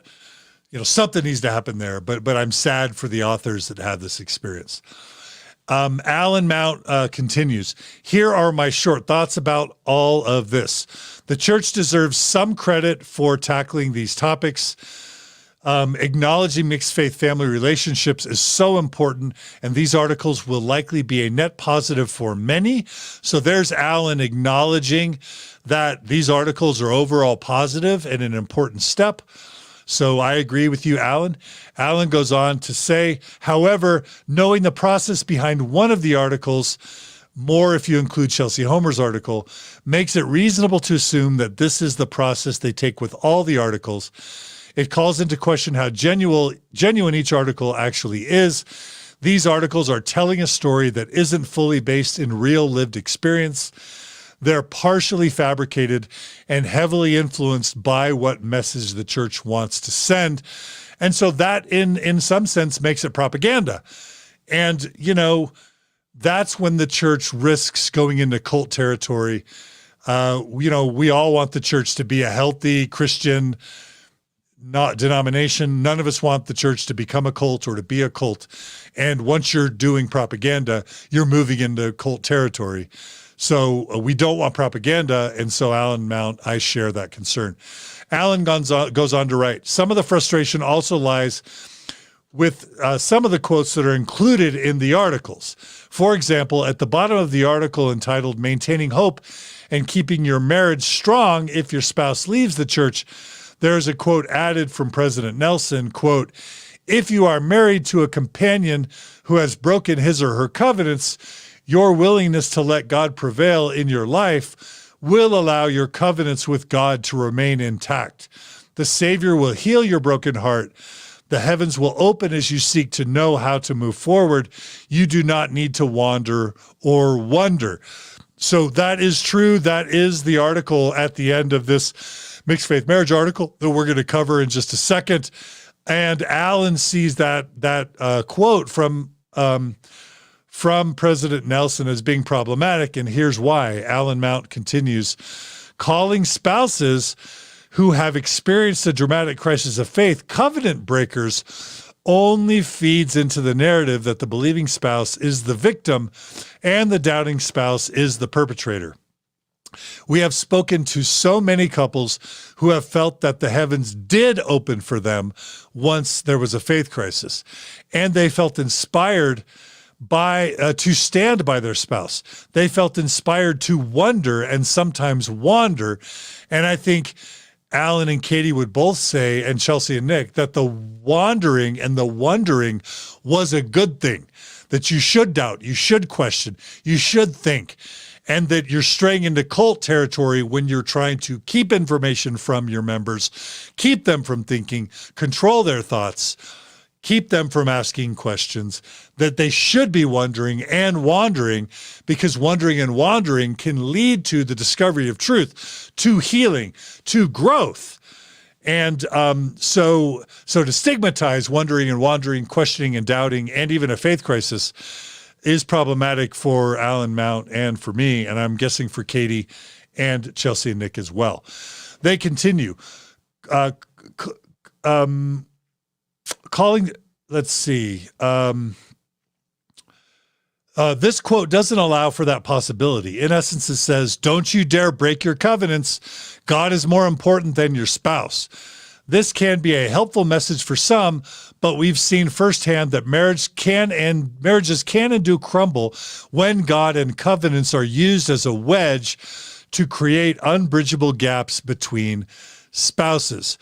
In my opinion, and this is Allan Mount speaking, in my opinion, this level of information control points to the church acting more like a corporation than a church led by Jesus Christ. So I just want to thank Allan Mount for taking the time to share this information. I also want to thank the original author of one of these 6 articles that was willing to talk to Allan Mount off the record.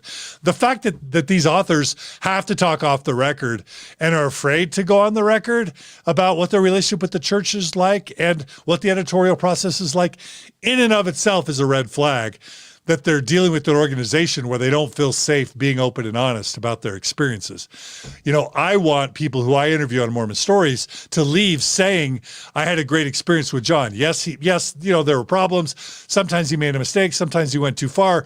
But overall, I felt respected and loved. And I want them talking about that experience. I encourage them to, because I want people to know they can feel safe interacting with me. In this case, people who write essays for the church are afraid to talk publicly about their experience writing for the church and want to remain anonymous so that the church and its followers don't harm them for speaking out publicly. That in and of itself is a red flag. But it's also a red flag, to use this language about covenant breakers. Again, toxic teaching of covenant breaking. When you go through the temple, when you get baptized, you make covenants, but you're freaking 8. You don't know, you don't understand the implications of the covenants you've been making, and there's been no informed consent. You were never taught about the problems with the church. You entered into the church underage without understanding what you were really covenanting to. So that makes the baptism covenant of an 8-year-old not only invalid and lacking informed consent, it borders on abusive or manipulative or coercive. But if you talk about the covenants that they make when you're 18 or 19 going through the temple for the first time, you're not told what covenants you're going to make before you enter in the temple. You got all your family surrounding you. You don't understand that you're going to go into that temple being forced to promise under the intimidation of all your grandma and grandpa and your parents and everyone. You're going to be compelled to covenant to give everything to the church, 10% of your income, your very lives if necessary, to the church. These covenants are just, they're outrageous and they're extreme. And honestly, those covenants are cult-like. When you think about Scientologists covenanting for 1 billion years to the Church of Scientology, it's outrageous. And coveting your eternity and your very own lives and 10% of your income to consecrate and build up the church for the rest of your life when you're 18, when you weren't told those were going to be the promises you'd have to make beforehand, and with the pressure of everyone around you, that's outrageous. It's abusive, and it's invalid, and it's irresponsible. And those are the covenants that when the church says don't be a covenant breaker, those are the covenants that the church means when they say you're a covenant breaker. So if you just innocently or sincerely lose your faith, to frame that as being a covenant breaker, that is terrible. You've got Caffeinated John here, but that is outrageous. That is terrible. And I say that for and in behalf of Bourne's Brew that has inspired the caffeine that has inspired my loving, faithful to truth rant for today. I want love and healing and kindness, and framing this as a covenant breaking issue at all when you lose your faith is evil and harmful, and it's divisive. So Russell M. Nelson, Dallin H. Oaks, Quorum of the 12, 15 general authorities, church curriculum people, stop framing a faith crisis in the framing of covenant breaking, and definitely take it out of this article and stop talking to people in mixed faith situations within this context of covenant breakers, because it infers that people who innocently, sincerely, credibly lose their faith are covenant breakers. It sends a mixed message. Love and accept them and respect their decision, and they're covenant breakers. F that. It's terrible. So stop it. We need to stop that. So, thank you, Allan Mount. Thank you, Katie Mount. Support Marriage on a Tightrope. Support their podcast. Give them money. Donate to them. It's a nonprofit. Bill Reel oversees it, and they need your support. Katie and Allan Mount do it out of the kindness of their heart. They get paid a pittance. They're saving so many families. Donate to Allan and Katie Mount. And of course, if you are a woman, and if you are a woman who is questioning your faith or doubting your faith, and or if you're looking for support, Chelsea Homer leads this amazing support group called Faith Journey Meetups. It's got 3.1 thousand members, and it can have 3.1 thousand and one members if you join. And the greatest thing that progressive and post-Mormons need is community. They need support. And Faith Journey Meetups, along with WACA, along with the Thrive Meetup groups, along with Oasis, along with the Mormon Spectrum support groups that you can find at mormonspectrum.org or com. We need more support groups, especially now that COVID is declining. We need to get back to having support groups. You need support. Go to Faith Journey Meetups if you're a woman. Go to any of these other support groups, WACA, wherever, to get the support you need. And Allan, Katie Mount, we love and support you. Chelsea, Nick Homer, we love and support you.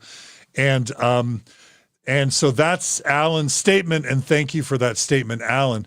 Now let's kind of move towards wrapping up this episode by reading these final 3 essays. We aren't going to spend too much time, but in this 4th article, Maintaining Hope, and keeping your marriage strong. Name is withheld. I think it's withheld because the author wasn't super comfortable potentially with it. We don't know. We don't know which article of these 6. But if Chelsea's experience holds true for these 6 articles, I could imagine that as an incentive for this author. Again, if this author felt uncomfortable, again, Allan could have been talking about any of the 6 articles. I just want to make that clear. But the name has been withheld. We can only speculate as to why. And here are some of the comments. So the first thing that I thought was amazing that I wanted to tout is, look at this beautiful multiracial photo. We all know that for many, many years in the church, that the church openly taught against mixed race marriages, mixed race relationships. And as I understand it, even now in the church, there's still curriculum that quotes apostles and general authorities saying, stick to your own race, don't marry outside your race. And it's just a hateful, odious, terrible doctrine. And look at this beautiful photo in this article. You've got clearly a mixed race couple hugging and embracing. And I think that's a nice visual, even if the church still has a ways to go on its curriculum. It goes on to talk about 3 lessons that have kept their marriage strong in spite of a faith crisis. And basically, this article is shared from the standpoint of the husband, who is the believer, and then Megan, name has been changed, is the non-believing spouse. And it talks early about the believing husband worrying about his non-believing wife, being angry, being sad, being frustrated, wondering what to do, panicking, is the marriage going to be over? And I'll just read some from the article. It says, after the panic, after the sadness, it says, but since that day, several years ago, not only has that ice between us thawed, but our marriage has actually thrived and blossomed into something I didn't know was possible. So again, what I loved about this opening quote is it is saying, maybe not as explicitly as the author intended, depending on who this author was and whether this got edited heavily, but it is saying that a mixed faith marriage led to their marriage thriving and blossoming into something that they didn't know was possible. And that includes possible as a believer. So the church, to me, is saying here that a mixed faith marriage made their marriage better than is ever possible. And that's a great message, in my opinion. I really appreciate that. And I really am grateful for it. Lesson number 1 is look for opportunities to connect. Natasha Helfer Parker and I have been preaching this gospel for years. It's so great that the church is now embracing it. What we've been teaching people in mixed faith marriages, they've been coming to us now for over a decade.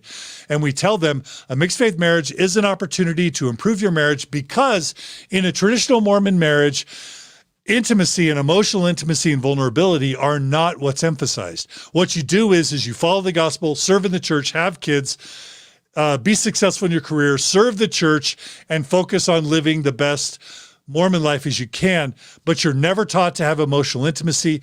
You're never taught to be vulnerable. You're taught to be perfectionistic and to put on your best face for each other and for the church and to hide and pretend you don't have weaknesses and to keep them secret and to shame each other if either of you is caught doing something that you shouldn't do.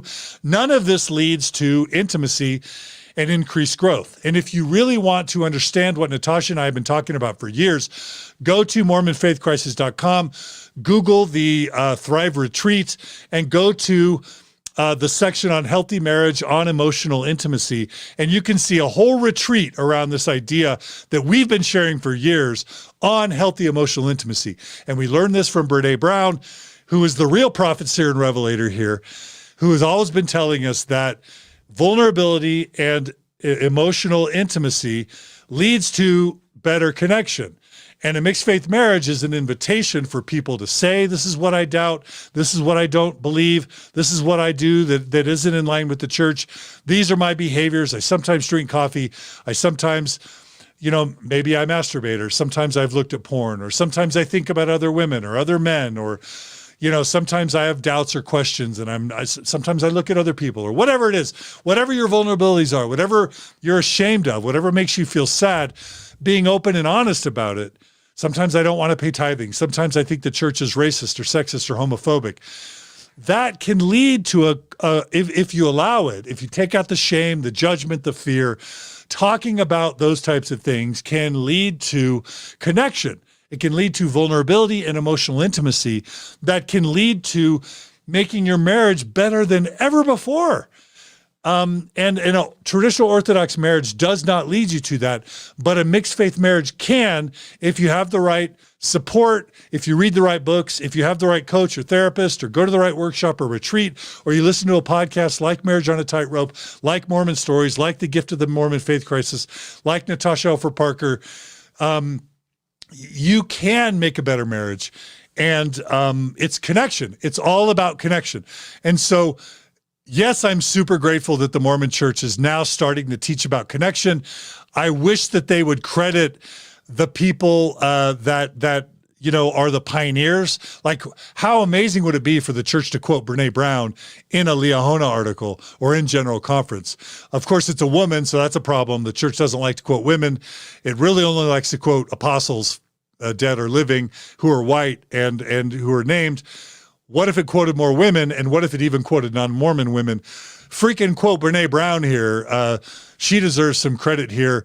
Quote Natasha Elfer Parker, whoever. Like, just quote the people that have been leading the message here. So it talks about connection. It says one of the key factors of the gospel of Jesus Christ is connection. When your spouse comes to you with questions or concerns about the gospel, it gives you the opportunity to strengthen your trust and connection with each other, because they obviously love you enough to tell you about whatever is weighing on them.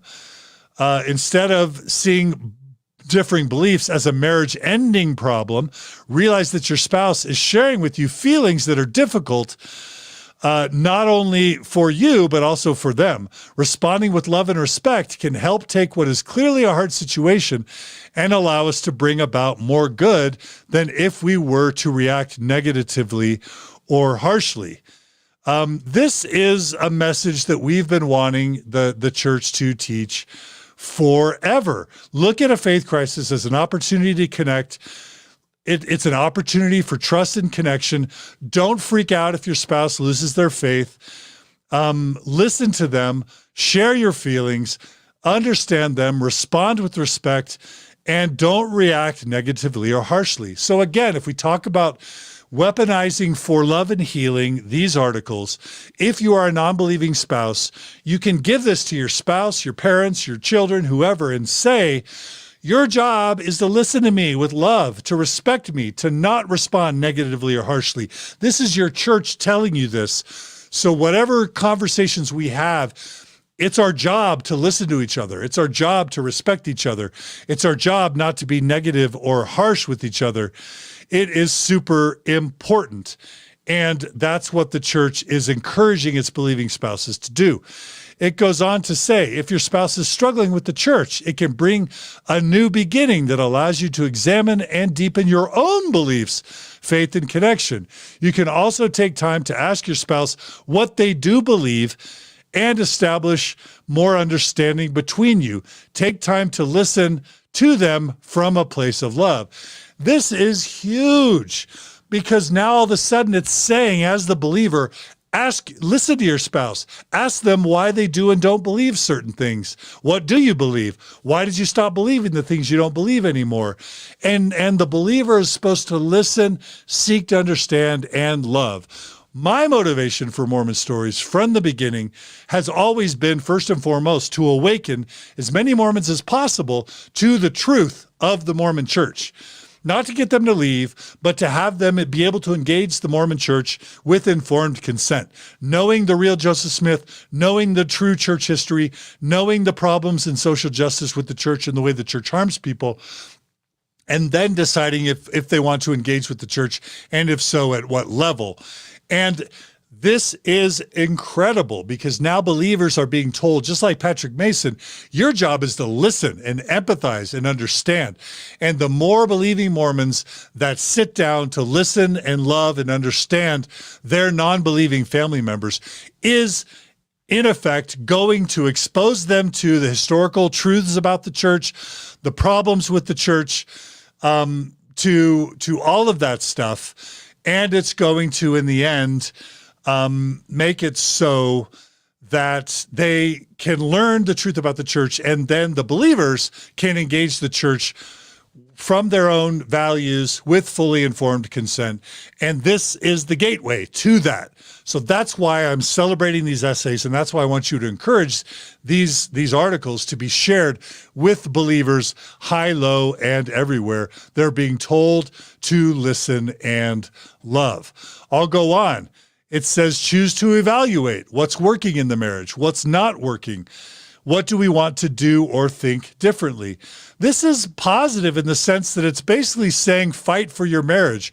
Remember the good. Focus on what's working. Focus on what you have in common, and fix the things that aren't working and figure out how we can do differently. In a sense, it's basically saying, fight for your marriage, believer. Don't divorce your spouse over this. I wish it said find a competent, therapist or coach or workshop or retreat to help you through all this, because there are many. But this is a step in the right direction for sure. I asked Elder Holland to tell believing spouses to not divorce their spouses over this. And this isn't directly saying that, but indirectly it's saying, fight for believers, fight for your marriages, which in essence says, don't divorce them for their non-belief. And then finally, it's basically saying, lesson 3, consider Heavenly Father's perspective. I'll read a quote from that. We can focus so much on our own perspective regarding an issue that it consumes every other good thing in our lives. But we can change our perspective and see hardships or challenges like a spouse leaving the church as an opportunity for growth and notice the other goodness around us. It goes on to say, we knew before we came to the earth that we would face challenges, but God has affirmed that all things can work together for our good if we follow him and keep his commandments. Of course, again, there's the mixed messages there, but in the end, it's saying, be positive. Good things can come from this. Don't see it as this terrible, catastrophic thing. And it says challenges can be a blessing. So it goes on to say, but as I prayed for help and turned to the Savior, I thought about how much I loved my wife, Megan. I felt a rush of love and gratitude and said, Megan, I want to be married to you. I love you, and I choose you. But if you want to leave, I understand. I would be heartbroken, but I would understand. Okay, there's a little bit of guilt trip in that quote, but overall, how many of us have not wanted the church to basically teach this idea of marry the person, not their testimony? Marry the person. Don't marry their membership in the church. Marry the person. See the person. If there is a Jesus, if there is a God, they see the person, not the membership, not the church activity. Spouses should love their spouse, not their church activity or their church obedience.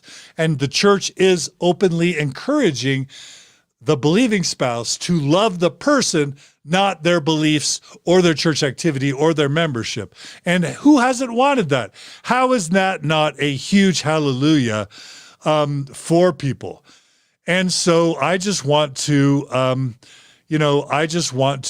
applaud the church for this article. And here's where Jeffery R. Holland steps in. I'm glad to see him reflected here. In my mind's eye, in my hope's eye, Elder Holland had some positive influence on these articles. I want that to be true because I want to believe that he listened to me and cares. And it's basically saying, remember, God is on your side. He is not an angry, vicious God trying to trip you. He is for you, not against you. He is your Father. He is anxious to do everything possible to bless you.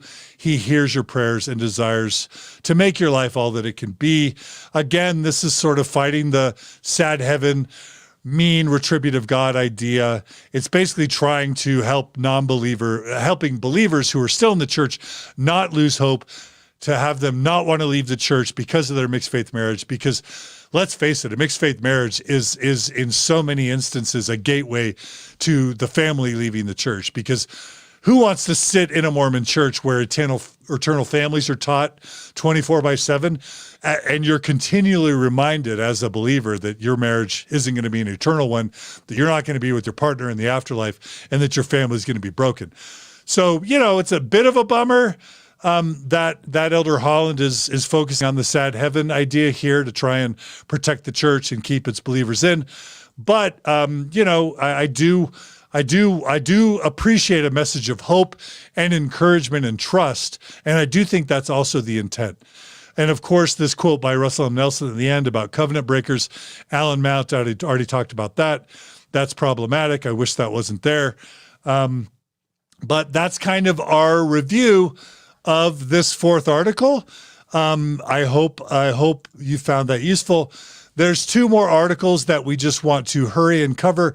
These articles are going to be shorter. Article number 5 is questions to ask yourself before you talk about less active members.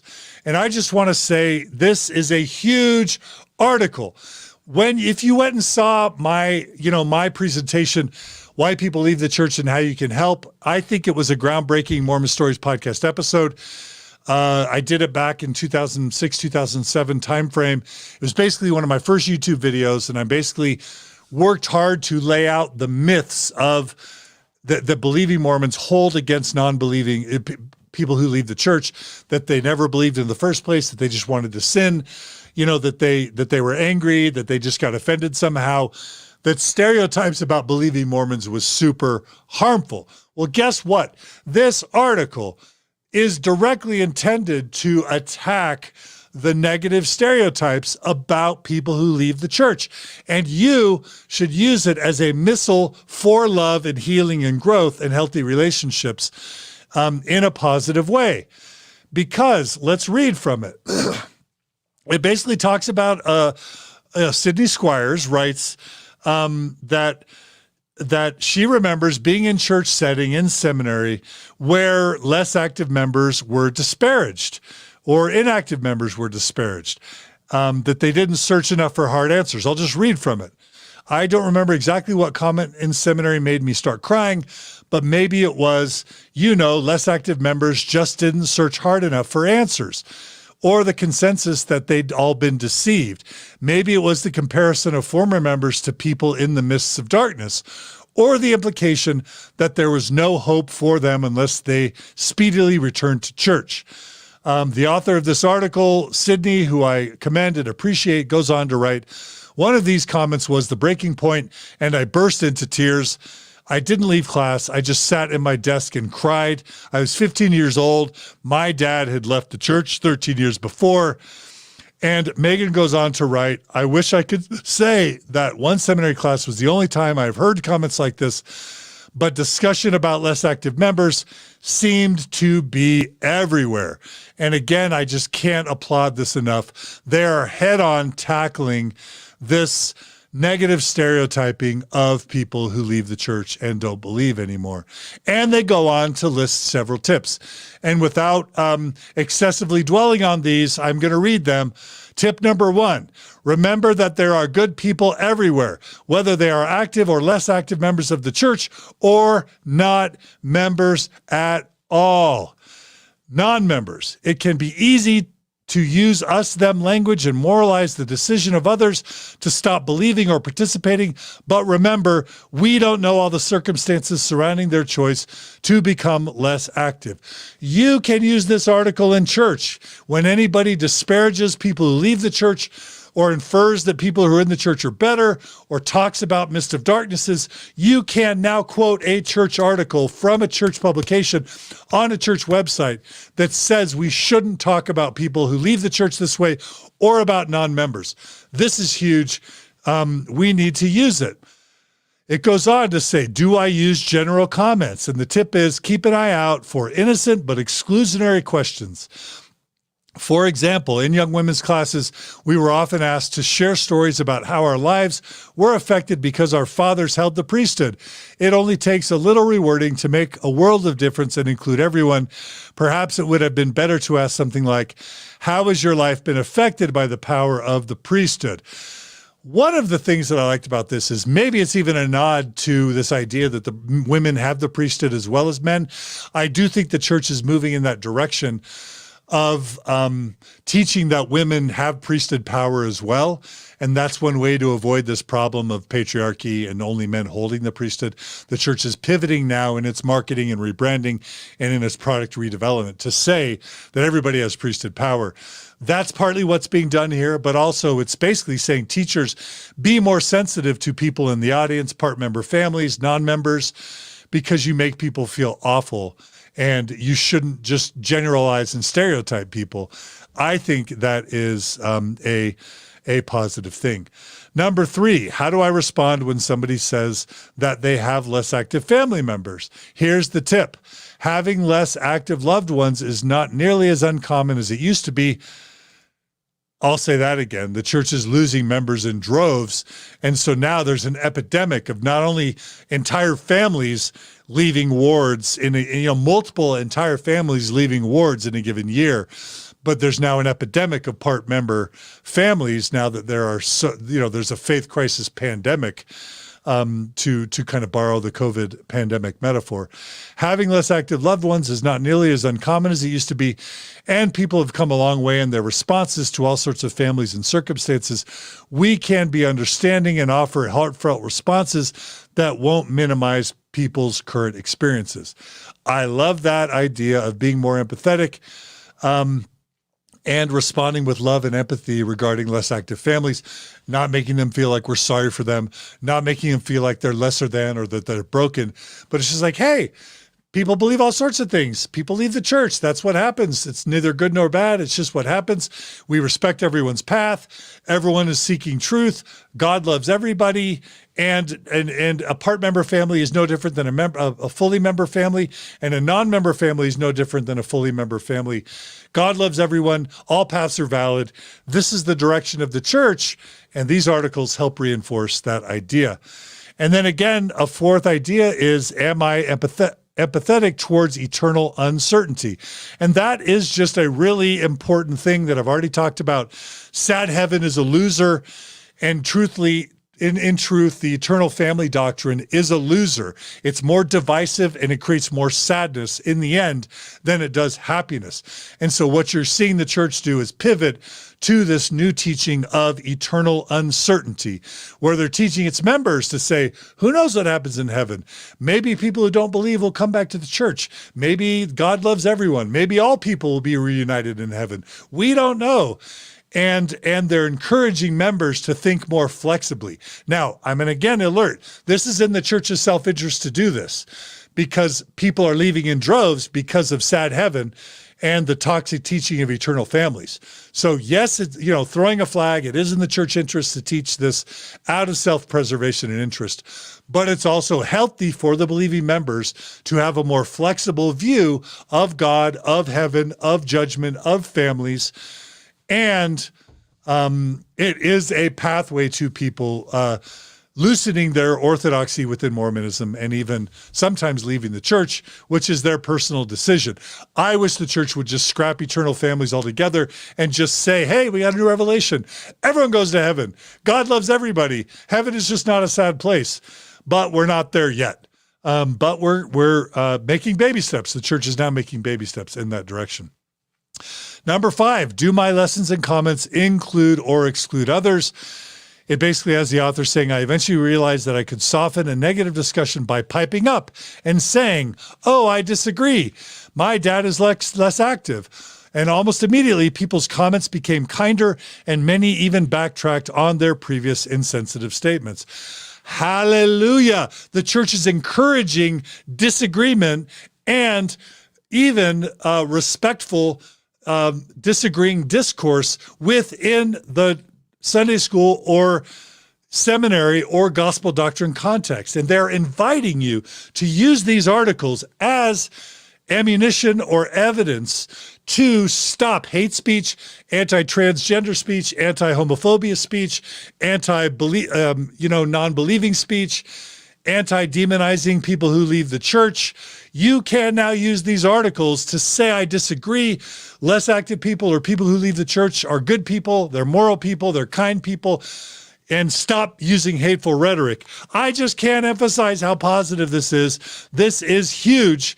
And I think this is really important. So we need to see it as a breakthrough. In the end, it's saying, let's see through each other's eyes. It's including Christ-like empathy. And again, I want to congratulate Sydney Squires, who is an author, tennis player, and avid baker, who is currently studying English at BYU. This is a BYU student that wrote this article. Sydney Squires, if you hear this, if you hear my congratulations, I offer to take you, if you're married, your friends, your family, whoever, I offer to take your loved ones out to dinner. I'm buying. This article's amazing. Kudos to you. Thank you for this article. And kudos to the Mormon Church for sharing this. But it's only going to be effective if Mormons share these articles and live them.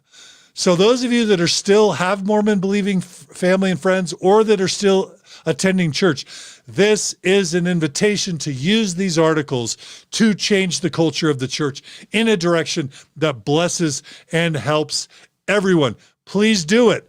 And again, you got Caffeinated John today, but hopefully Caffeinated John that isn't spewing hate and divisiveness, but that is spewing love and acceptance and tolerance and pro-family and pro-inclusivity, and who's trying to be fair and balanced, loving and appreciating the good things, the good changes the church is making, and also still willing to critique. We are now, you guys have hung in with me, we are now here at the final essay of these 6 essays. Is that right?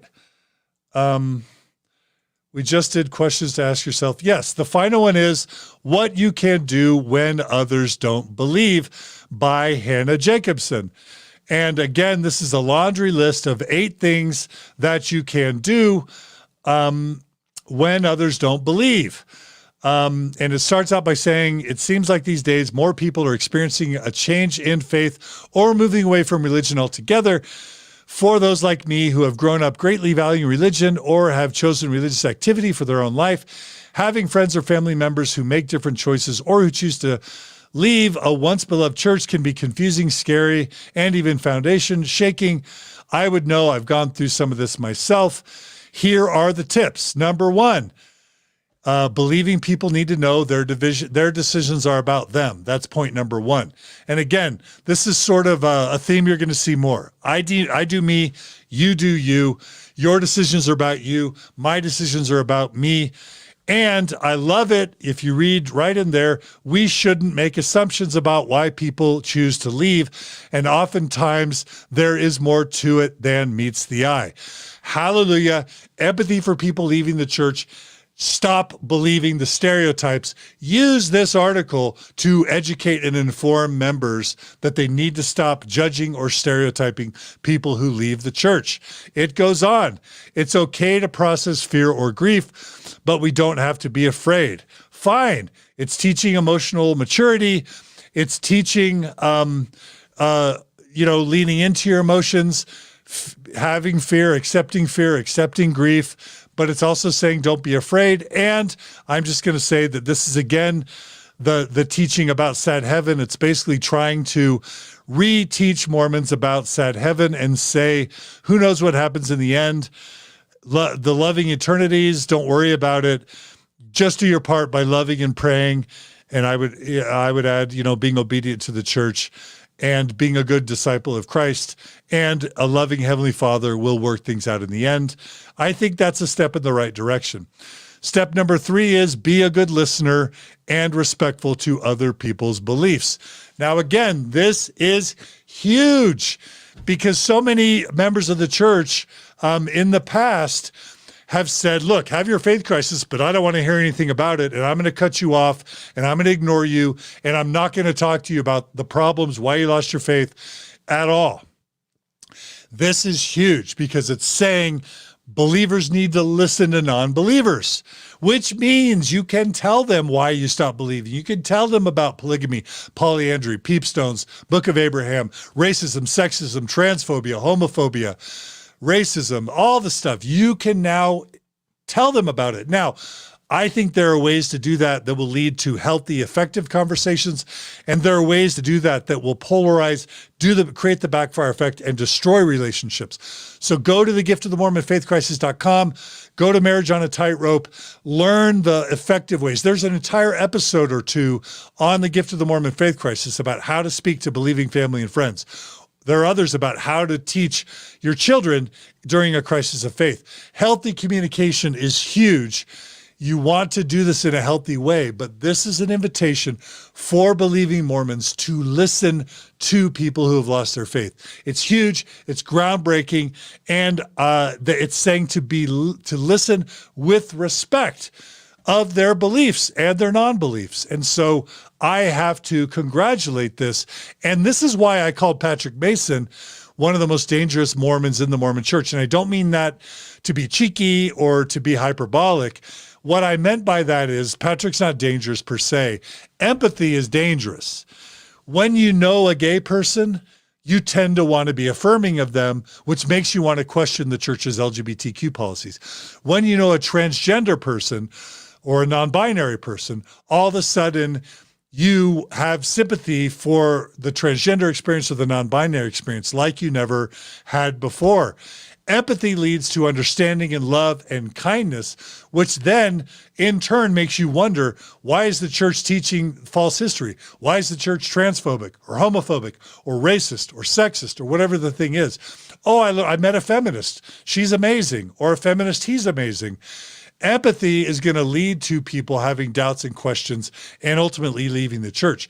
So it is to the church's credit that they're encouraging listening and empathy, because they're doing so, I believe, at their own jeopardy in many instances. But the truth is they have to do this because they're having so much defection, so many people leaving the faith that, they have no choice because people are leaving in droves. So I ultimately congratulate the Mormon Church for doing what we've asked them to do forever, which is to show listening and to love and show empathy for people who have lost their faith. Again, a couple other points. All are born with the light of Christ. Again, this is an ultimately inclusive message. And again, listen to this quote. Leaving the church doesn't mean that someone no longer believes in morals or kindness or service or in being a good person. In fact, some of the best examples of selflessness in my life are people who aren't sure about God or religion, but have a strong belief in the goodness of humanity. And again, I don't love the light of Christ framing, but how amazing is it that the church is now teaching you can leave the church and still be a moral and a good person? That should be obvious. It should have nothing ever should have been suggested otherwise. But yay to the church for now explicitly teaching believing members to believe that all are good, all can be good or moral in or out of the church, and all are loved by God. Again, point 5, our job is to love them. How is that not amazing? Point 6, listening goes a long way. Again, more listening. It says don't try and fix them. And it says, but sometimes it's more helpful to lend a listening ear and show them kindness and respect as they share their feelings. Be respectful of their thoughts. This can help you both learn from each other and maintain a relationship where you can communicate openly. You have to be careful about talking about truth claims and problematic history and polyandry and peepstones and Book of Abraham. But that's the opening. They're now supposed to listen to you. This is when you can tell them why you lost your faith, how you lost your faith, what were the things you've learned, transgender people, LGBT people, racism, sexism, homophobia, and that helps them start learning the truth about the church. And how is that not positive? And they're supposed to be respectful to your thoughts. It's fantastic. Number 7, they should know you love them no matter what, which means they have to love you as a non-believer and treat you kindly. trust them and make room for them to belong. Again, instead of alienating people who lose their faith, instead of isolating them, instead of cutting yourself off from them, now the church is explicitly teaching that that you need to make room for them. Believers, wards, need to make room for believers and non-believers alike. Make them feel loved. Make them feel like they belong. How is this not an incredibly positive development? And it goes on to say, this is President Thomas S. Monson, it's always our duty as disciples of Christ to love others as he did. We are all spirit children of our loving Heavenly Father, and as such, our brothers and sisters, as we keep this truth in mind, loving all of God's children will become easier. And again, kudos to Hannah Jacobson. She grew up in Washington. She has a degree in neuroscience from BYU and is currently pursuing a master's degree in occupational therapy at the University of Utah. She lives in Utah with her husband, daughter, and new baby son. Hannah Jacobson, like the others, of all the authors of these articles, I will buy you and your husband and your children a dinner of your choice. I want to meet you, take you out and to dinner, lunch, brunch, whatever, and thank you for this amazing article. We don't know how much the church changed this, but we are just grateful that this article exists, and we're grateful for this contribution. So, to close, I am over the moon grateful and excited about these articles. I want to thank the Mormon Church for releasing them. I want to thank the authors for writing them. I just want to celebrate this as a moment of positivity. It's baby steps because they still aren't sharing these articles in printed publications. So we need that. Mormon Church, number one, thank you for doing this. Positive steps forward, huge positive steps forward. Number two, we need you to go further, but keep going. But we need these in printed publications. We need this in the church curriculum. We need this to be shouted from the rooftops. We need these teachings in seminary and institute. We need these teachings in the manuals. We need entire lessons on this, how to love and embrace and include non-believing family and friends. Lessons on why they lost their faith. Lessons on transphobia and homophobia and racism and sexism. Lessons on feminism and why it's important in the church. We need lessons on all of that. We need the curriculum to be changed, and we need general conference addresses, multiple, like reduce the number of talks about pornography and about sadness of people leaving and about exclusive stuff and stuff that doesn't matter, starting with this April 2021. This is your chance. Have general conference talks that teach these principles. Because if you have general conference talks over and over again, with as much as you used to talk about porn, with as much as you used to lament homosexuality and people being gay and lesbian and fighting same-sex marriage, with as much of talks as you used to have about how sad it is, wringing your hands about people leaving the church, have that number of talks about loving and supporting and including and affirming and listening to and supporting people who leave the church. And I will consider ending my podcast, or at least parts of my podcast. Because listen to me, Mormon Church, I want to make you a promise, and I mean this very sincerely. Jeffery R. Holland, Dallin H. Oaks, Russell M. Nelson. If you are teaching the Mormon Church its true history thoroughly and without gaslighting, without contextualizing, there's no need for me or Bill Reel or Radio Free Mormon or any of us. And if you're teaching love and inclusion and healthy principles of healing and growth and vulnerability and healthy marriages, there's no need for me and Natasha Parker to keep doing workshops and retreats. There's no need for that. There's no need for Marriage on a Tightrope to be teaching the principles of how to deal with a mixed faith marriage if you are teaching them every Sunday and in general conference. So I promise you, Mormon Church, you get healthy enough teaching the truth, teaching empathy, healing families. I, John DeLynn, will go away. I will stop doing Mormon stories. I will stop doing workshops and retreats for you. And if I stay in this realm at all, I will do it just for post-Mormons, because you'll be covering the territory for those who are still active in the church, and we'll have everything covered. So that's my commitment to you. Mormon Church, that's my commitment to you. I mean it. You teach the true history. You teach healthy healing and growth, healthy psychological principles, healthy teachings of mental health, healthy marriages, and empathy and love and support. You dispel all the negative stereotypes for people who leave the church, and you teach inclusion and love and support for those who leave the church, and you encourage these families to stick together and to have healthy marriages. I will go away from you. I will leave you alone. You've got a long way to go, but you've made your first baby steps, Mormon Church, and I make you that promise.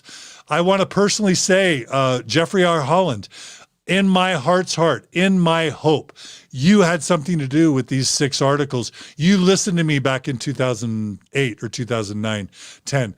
You heard me. You cared about the families that were being torn apart. And if that's true, Elder Holland, I want to personally thank you for listening. Yeah, I'd love it if you drop me a note. That would be amazing.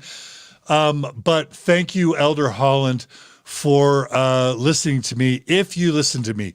There is one other shout out that I have to make today that is really important, and it's to Sam Young, because there is a really important point in one of these articles that I have missed, and this is kudos to Sam Young. And let me just share with you,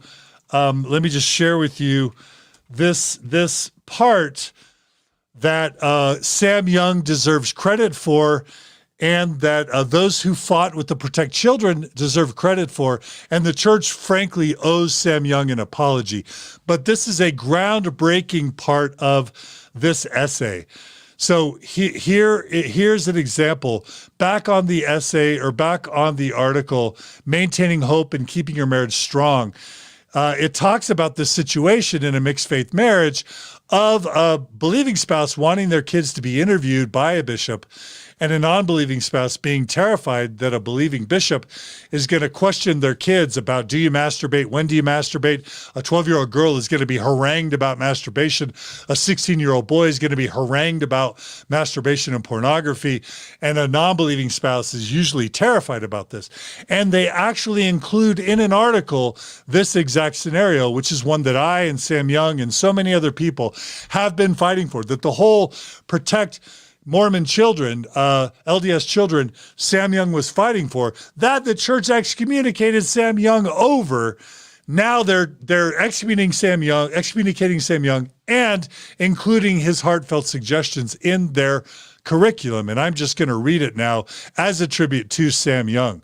It says, for example, when we first started having discussions about faith, one of Megan's concerns was around our children having priesthood interviews without one of us present.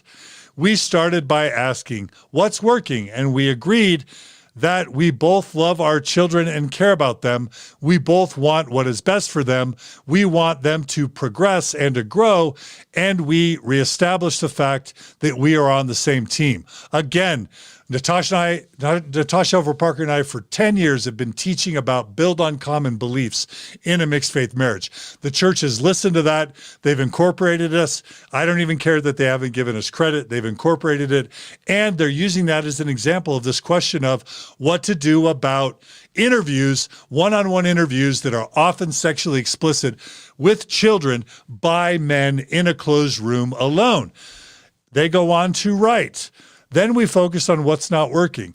Megan didn't feel comfortable with some of the questions that our teenage children would be asked in Bishop's interviews without us there. That brought us to question 3. What do we want to do or think differently? Megan and I sat down and discussed a plan. We agreed that one of us would be present with our children if they had interviews with members of the bishopric. We spoke to our bishop about this, and he was supportive. He reminded us that he had all of our growth and welfare in mind. And I just want to say, hallelujah, hallelujah.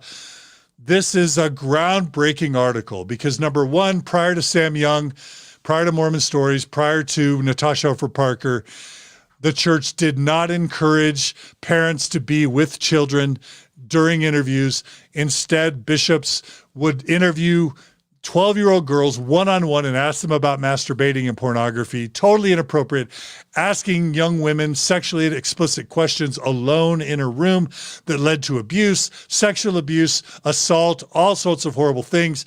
Sam Young comes on the scene, promotes the Protect LDS Children movement, gets excommunicated for it, but leads a couple marches, and literally pushes the church into a corner such that it starts to allow parents to be involved in interviews, and it discourages one-on-one interviews. Kurt McConkie gets involved, all these lawsuits. Thank you, Sam Young. We owe you and your movement and all your supporters for forcing the church to discourage one-on-one interviews. And what's just so beautiful is not only did Sam Young help the church change its horrible, damaging policies around one-on-one interviews, here we have the church now, without any credit to Sam Young, because they don't ever give credit to its critics that lead to change.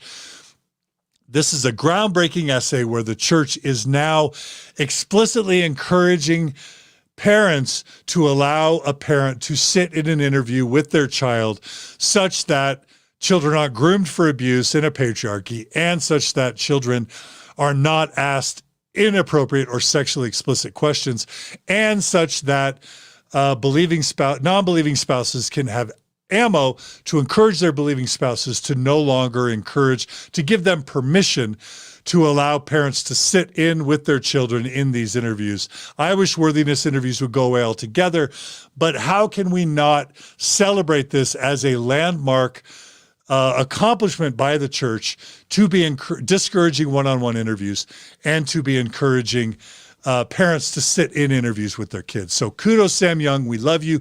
Kudos to Protect LDS Children movement. Kudos to everyone who marched, everyone who volunteered. Kudos to Natasha Elford Parker, who spoke out against this forever. And I'm just grateful to the Mormon Church for changing. And again, kudos to name withheld in this article for sharing this example, and kudos to the Liahona and to the editors for saying all this. Again, Mormon Church, you've got a ways to go. I don't mean to be ungrateful. Publish this in your ensigns. Publish this in the curriculum. Teach this in general conference. Spread the word everywhere. Have it be in all the curriculum. Do it as frequently as you used to talk about homosexuals and same-sex marriage and doubters. Teach this stuff.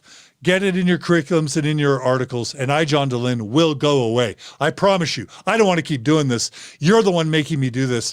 Thank you to the Liahona, the editors, the authors, the church, Jeffery R. Holland, whoever else was over curriculum. I just want to say thank you. But also thank you to the people that the church right now doesn't have the graciousness to thank. Thank you, Sam Young. Thank you, Natasha Elford Parker. Thank you, Bill Reel. Thank you, Radio Free Mormon. Thank you, September 6th. Thank you, Julie de Azevedo Hanks, Jennifer Finlayson Fife. Thank you, Allan and Katie Mount. Did I say Bill Reel and RFM? Thank you for all the people that have been excommunicated, Leah and Cody Young. Thank you to all the people that have been excommunicated to fight for the church to be true about its history, and to come clean, and to start to no longer all the people that have come on Mormon Stories. And I can't name them all, but everyone who's been interviewed on Mormon Stories, Chelsea and Nick Homer, everyone who's come on, expressed their doubts and fears, been excommunicated for speaking truth, and that's come on Mormon Stories to tell their stories, that has helped lead to all these problems on the standpoint of the church, all these people seeking truth, and frankly, all these people leaving the church because of the amazing stories on Mormon Stories. Thank you to the people who have come on Mormon Stories to tell your stories, because you helped make contributions that led to this change. Thank you to Sunstone. Thank you to Dialogue. Thank you to the Mormon History Association. Thank you to everybody who has helped contribute to an environment that has led to these positive changes. For me, this is a day of celebration. It's a baby step, but it shows you the direction the church is moving in, and frankly, I could not be happier.